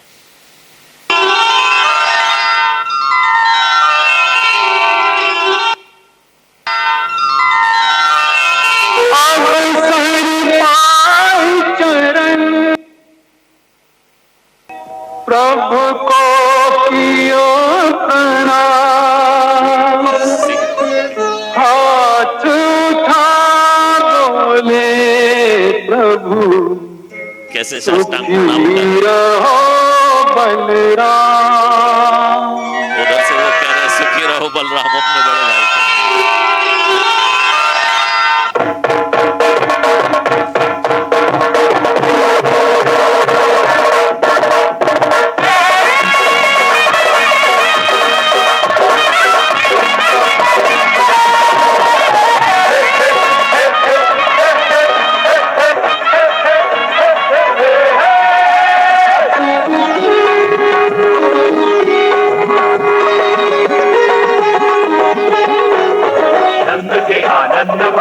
जय कन्हैया लाल की, डोली डंडा पाल की, जय कन्हैया लाल की। जय बोलो नंद जी के हृदय विशाल की, गोकुल की गली गली दान दे निहाल की। नंद के आनंद भयो जय कन्हैया लाल की। नंद लाला हो गोपाला हो,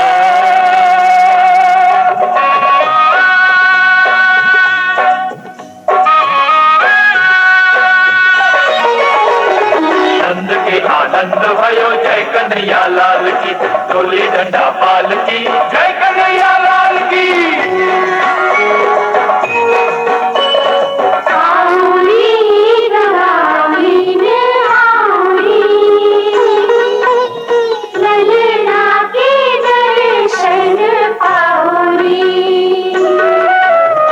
जमुना जल भरी लाउरी, पहलो नवन करौरी।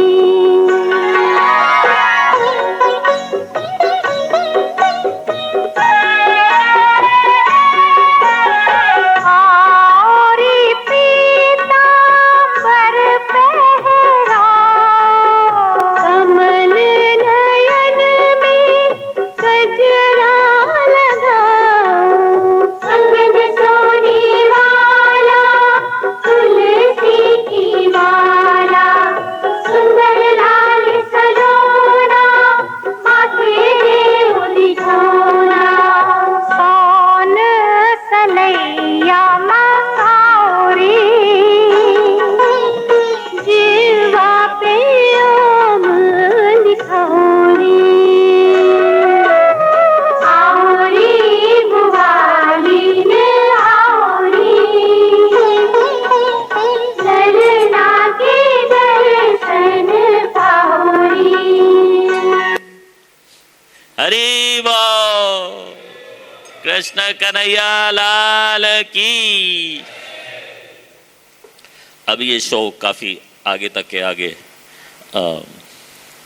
नामकरण और उसके आगे पूतना वगैरह सब कुछ, लेकिन इस बार हमारे पास इतना ही टाइम था 3 दिन का, तो आपको इतना ही दिखाया। लेकिन अगर किसी को कोई प्रश्न है जो हमने बताया 3 दिन की कथा में, उसके बारे में अगर किसी को कोई प्रश्न है, या जो हमने नहीं बताया 3 दिन की कथा में उसके बारे में अगर और कोई प्रश्न है तो वो हम अभी ले सकते हैं। किसी का कोई प्रश्न?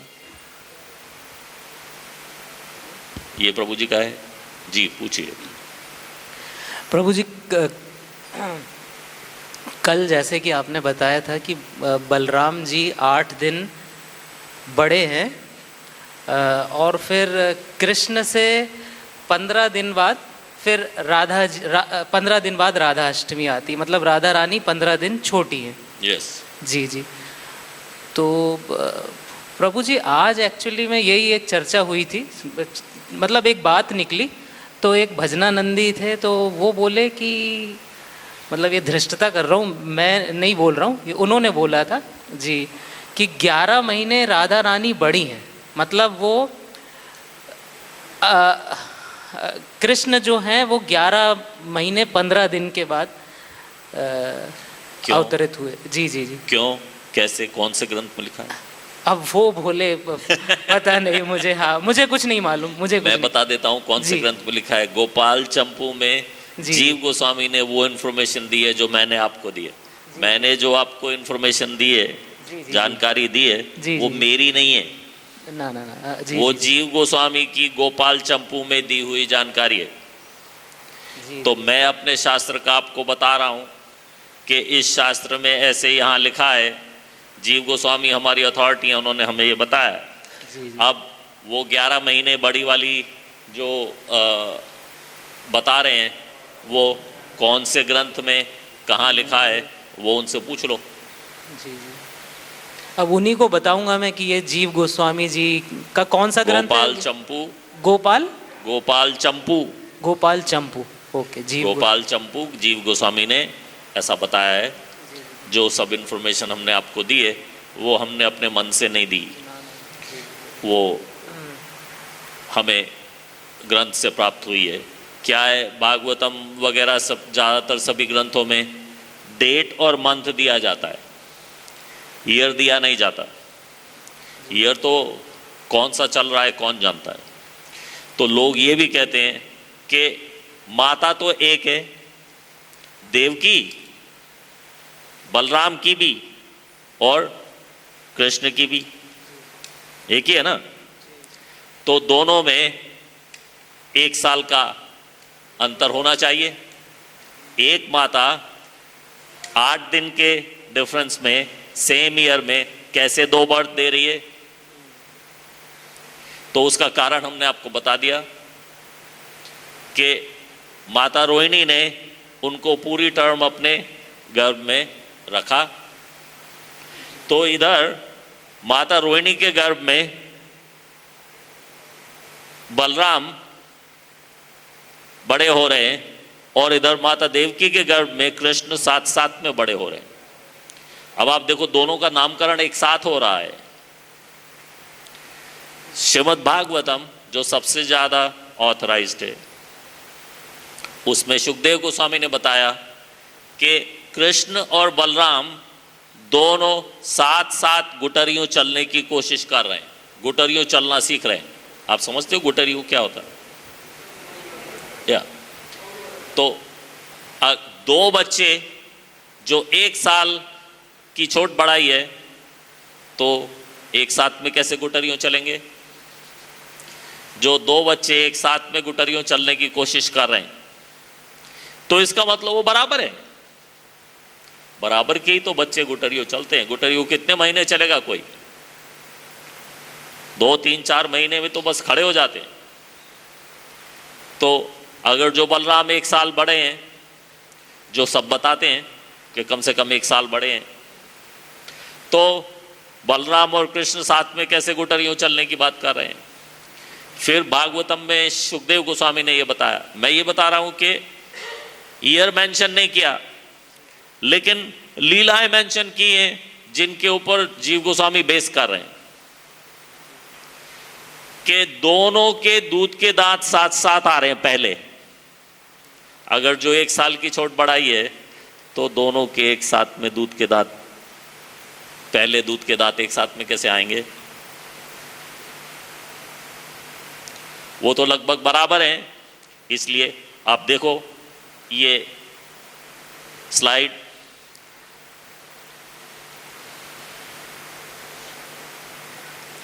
और हमारे पास हैं दूसरे शो में जो दोनों को बिल्कुल एक जैसा दिखाया गया। लेकिन जो बाहर के लोग पेंट करते हैं, जो हमारी नहीं है, इस्कॉन की नहीं है, बीबीटी की नहीं है, बाहर के लोग पेंट करते हैं, तो वो बलराम को कृष्ण से काफ़ी बड़ा दिखाते हैं,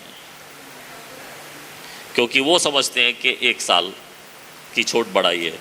और हमें ये मालूम है कि 8 दिन की छोट बढ़ाई है। 8 दिन के बच्चे में कोई ऐसा खास अंतर नहीं होता। फिर भी बलराम थोड़ा सा ज़्यादा छवि हैं और 8 दिन बड़े भी हैं, थोड़े से बड़े दिख सकते हैं, लेकिन 1 साल बड़े तो नहीं दिखेंगे।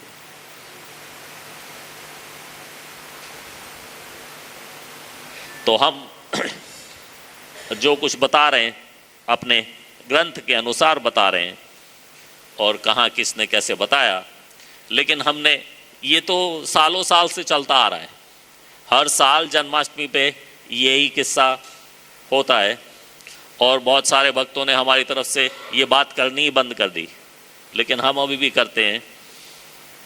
क्योंकि आप ना तो आप बोलोगे, तो अगर मैं बोलूँ ही नहीं कि इनमें छोट बढ़ाई कितनी है, तो सब वही समझ के चले जाएंगे जो उनको बचपन से पता है। जो बचपन से हमें पता है उसका आधार कहाँ है? वो कौन से शास्त्र में लिखा है? वो ऐसे कैलकुलेट कर रहे हैं कि देवकी के गर्भ में पहले बलराम आए, बलराम ट्रांसफर हो गए। ये नहीं लिखा कहीं पे कि कितने समय के लिए। अगर 7 महीने की उनकी टर्म यहाँ हो गई, तो रोहिणी के गर्भ में 2 महीने होके पूरी हो जानी चाहिए। बलराम का जन्म हो जाना चाहिए 2 महीने में, इतने में अभी कृष्ण का को कंसीव करेंगी माता देवकी, फिर उनको बर्थ देंगी, तो वो तो लगभग 1 साल हो गया, तो इसलिए वो 1 साल की छोट बढ़ाई करते हैं। लेकिन सुखदेव गोस्वामी स्वयं कह रहे हैं कि दोनों गुटरियों चलना साथ में सीख रहे हैं, दोनों के पहले दूध के दांत साथ में आ रहे हैं, तो फिर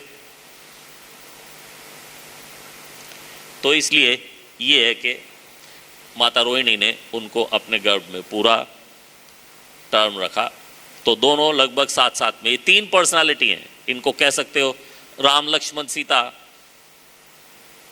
दूसरे लोग के लिए राम लक्ष्मण सीता कह सकते हो। ये तीनों इस संसार में एक साथ में ही प्रकट होते हैं। विद इन 3 वीक्स ये सब आ जाएंगे।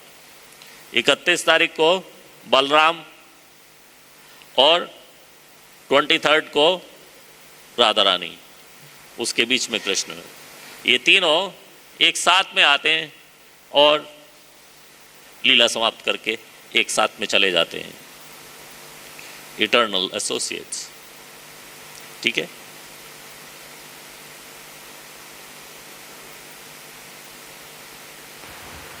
आपने प्रभु जी ये भी कहा कि ईयर अभी राधा मेंशन रानी नहीं का होता। बताना भूल गए। जी जी जी, राधा रानी की कथा है, शायद यही है, ये वाली है। भाद्रपद में बुधवार के दिन कृष्ण पक्ष की अष्टमी को रोहिणी नक्षत्र में मध्य रात्रि के समय जन्मा तेरा ये पुत्र सबको मोहने वाला, सबके आकर्षण का केंद्र होगा। इसीलिए मैं इसे नाम देता हूं कृष्ण। कृष्ण हरि बोल। कृष्ण मेरा कन्हैया।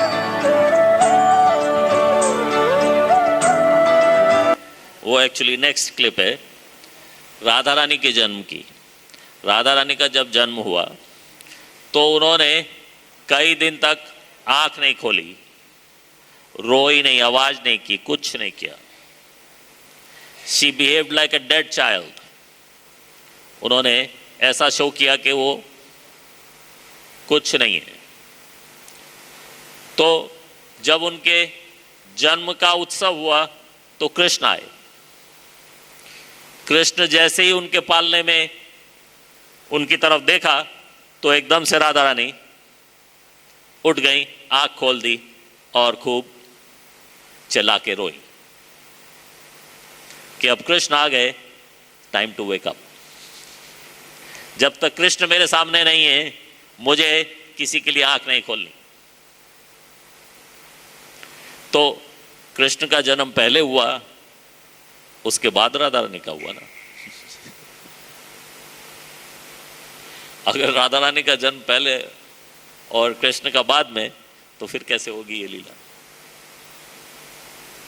ये लीला तो आपने सुनी है ना, आप जानते हो कि राधा रानी ने जन्म लेने के बाद आंख नहीं खोली, बात नहीं की, बोली नहीं। लेकिन जब ये लोग घबरा गए तो नारद मुनि आए। नारद मुनि ने कहा कोई बात नहीं है, आप लोग इसके जन्म का फिर भी उत्सव करो। ये डेड नहीं है, ये तो ब्रीदिंग है, सांस ले रही है। इसको आप डेड मत समझो, ये तो ब्रीदिंग है, सांस ले रही है। आप इसके जन्म का उत्सव करो, लेकिन एक काम अवश्य करना, जो नंदगांव में या वो गोकुल में जो नंद बाबा हैं उनको अवश्य बुलाना और उनको कहना उनके घर जो लल्ला हुआ है ना उसको भी लेके आए। पहले तो अपनी पत्नी यशोदा को लेके आए उत्सव में, तभी तो लल्ला आएगा। जब मैया आएगी तो लल्ला आएगा। और उनको कहना कि अपने लल्ला को अवश्य लेके आए। जब वो लेके आए तो वो लीला हो गई जो नारद मुनि चाह रहे थे कि हो। उन्हें समझ में आ रहा था कि राधा रानी क्या चाहती हैं। अगर वो आंख नहीं खोल रही, बात नहीं कर रही किसी से, तो वो कृष्ण के दर्शन चाहती हैं। कृष्ण के दर्शन अब कैसे अरेंज होंगे? यही होगा कि इनका उत्सव करो और कृष्ण को बुलाओ तो वो आएंगे। तब ये जागेंगी। तो हमारे पास तो जो हम बता रहे हैं उसके पीछे लीलाएं और उसके पीछे शास्त्रों का रेफरेंस है। जो भजनानंदी बाबा जी की बात कर रहे हो, वो भजनानंदी बाबा अकेले नहीं है। हम सब हिंदू परिवारों में पैदा हुए, हम सब बचपन से हमें यही पता था। वो बेचारे अकेले नहीं कुछ गलत कह रहे, हम सबको यही पता था। पता नहीं किसने बताया, लेकिन किसी ग्रंथ में नहीं लिखा, हम सबको यही पता था। उन बेचारों का कोई दोष नहीं है, क्योंकि हम सब वहीं से आ रहे हैं। हमें कौन सा बचपन से पता था कि ये तीनों का जन्म एक साथ में हुआ है। राधा रानी कृष्ण से छोटी हैं, बलराम केवल 8 दिन बड़े हैं। कैसे कोई सोचेगा एक माँ से 2 बच्चे 8 दिन अपार्ट कैसे हो रहे हैं। तो वो भजनानंदी बाबा जी कुछ गलत नहीं कह रहे, सभी हिंदू यही समझते हैं। वो बेचारे अकेले नहीं हैं, सारे हिंदू यही समझते हैं। लेकिन आज तक मुझे 40 साल हो गए यहाँ प्रवचन करते। हर साल जब भी मैं ये प्रवचन करता हूँ तो कुछ न कुछ ऐसा आता है और मैं हर साल मांगता हूँ कोई प्रूफ लाओ कोई शास्त्र। 1985 में ये जो हिंदी की भागवतम क्लास यहाँ चलती है, ये सबसे पहले मैंने शुरू कराई थी 1985 में। आपका शायद जन्म नहीं हुआ होगा अभी। मैं भी उस समय 17 साल का था। क्लास देनी मुझे उस समय भी नहीं आती थी, आज भी नहीं आती, लेकिन फिर भी कोशिश तब से मैं कर रहा हूं।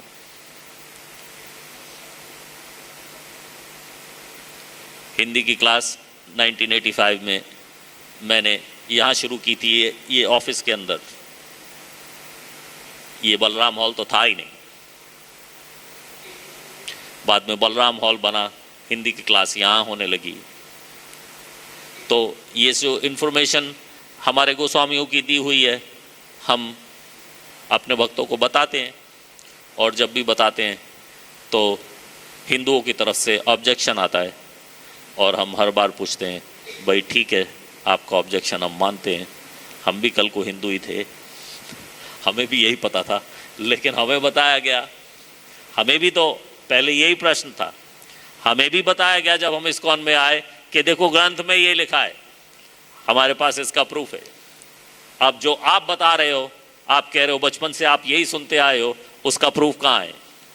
किसी शास्त्र में उसका प्रूफ है तो दिखाओ हमें, नहीं तो हम दिखा रहे हैं आपको। हमारी गोपाल चंपू में ये लिखा है जीव गोस्वामी ने, और उसके कारण दिए जीव गोस्वामी ने। ऐसे नहीं लिखा, जीव गोस्वामी ने भी ऐसे नहीं लिखा कि बस मैं कहता हूं, क्योंकि जीव गोस्वामी को भी मालूम था कि भागवतम में ईयर तो लिखा नहीं, मंथ लिखा है, डेट लिखा है कि इस महीने के इस डेट को बलराम जी आए, इस महीने के इस डेट को कृष्ण आए। लेकिन ईयर कौन सा था? अब वो ईयर की गिनती तो हमारे तो हिंदुओं में चेंज होती रहती है। अभी हम विक्रम संवत पे चल रहे हैं, वो तो विक्रमादित्य अभी 2000 साल पहले हुए, और 5000 साल पहले कौन सी ईयर्स की गिनती चल रही थी हमें क्या पता। वो आज पता नहीं चल रही। अगर हो भी शास्त्र में तो पता नहीं हमें समझ में आएगी कि नहीं आएगी। तो इसलिए उस समय भी ये कथा थी, यही था, लोग ऐसा समझते थे। जीव गोस्वामी ने कुछ और बताया और उसके कारण साथ में बताया। तो वो कारण और भी हैं, मुझे तो थोड़ा कम याद है, लेकिन इतने कारणों से सिद्ध हो जाता है कि जो जीव गोस्वामी कह रहे हैं वो ठीक है। अगर कोई 1 साल बड़ा 1 साल छोटा भी माने तो उससे कुछ बहुत फर्क नहीं पड़ने वाला, लेकिन फिर भी हम चाहते हैं कि हमारे इस्कॉन के भक्त जो हैं वो जीव गोस्वामी की ने जो कहा है उसको समझें, रादर देन जो कोई भी लोग कह रहे हैं। क्योंकि जीव गोस्वामी जो कह रहे हैं वो शास्त्र के बेस पे कह रहे हैं, दूसरे लोग किस बेस पे कह रहे हैं उसका हमें पता नहीं, वो शायद अपने मन में कैलकुलेट कर रहे हैं। सब लोग राधा रानी को कृष्ण से बड़ा बताना चाहते हैं। क्यों? क्योंकि वो उनके संबंध को एक्सप्लेन नहीं कर सकते। राधा रानी और कृष्ण में संबंध क्या है वो उन्हें समझ में नहीं आता। क्यों? क्योंकि उनको केवल शरीर देखते हैं कि ये कृष्ण का शरीर है, ये राधा रानी का शरीर है, केवल उन्हें शरीर दिख रहे हैं। अब आत्मा पे जाओगे तो उनका संबंध नजर आएगा कि वो भक्त और भगवान का संबंध है। उन्हें केवल शरीर नजर आते हैं, इसलिए उन्हें लगता है कि अगर जो राधा रानी छोटी है कृष्ण से तो उसको हम कैसे एक्सप्लेन करेंगे। एक्सप्लेन, आपकी क्या उम्र है, किसी की भी मैं पूछूं क्या उम्र है तो आप किसकी उम्र बताओगे? अपनी बताओगे या अपने शरीर की बताओगे? किसकी बताओगे? अपनी उम्र बता सकते हो? जब हम अपनी उम्र नहीं बता सकते तो राधा और कृष्ण की उम्र कहां से आ जाएगी? हम जो छोटे छोटे जीव हमारी उम्र हमें नहीं पता। जो हम कहते हैं आई एम 50 years old, तो वो तो मेरे शरीर की उम्र है, मेरी कहां है? तो जब मुझे मेरी नहीं पता तो राधा कृष्ण की उम्र मैं कहां से कैलकुलेट करूंगा? लेकिन फिर भी एक ये है कि अपीयर इस संसार में कौन कब हुआ, तो उसके लिए जीव गोस्वामी कह रहे हैं कि कृष्ण से 8 दिन पहले जो पूर्णिमा आएगी वो बलराम, और कृष्ण जन्माष्टमी के अगले दोबारा जब अष्टमी आएगी 15 दिन में तो वो राधा अष्टमी। कृष्ण जन्माष्टमी नेक्स्ट नहीं, कृष्ण जन्माष्टमी और next Ashtami will be Radha Ashtami. Krishna Janmashtami और राधा अष्टमी, ठीक है। एनी अदर क्वेश्चन माताओं की तरफ से? कोई प्रश्न नहीं है किसी का? ओके, आज फाइनल डे है, कल ये कथा कंटिन्यू नहीं होने वाली है। जो कुछ पूछना हो आज ही पूछ लो, फिर हम आज ही जा रहे हैं, कहीं और कथा करेंगे अब।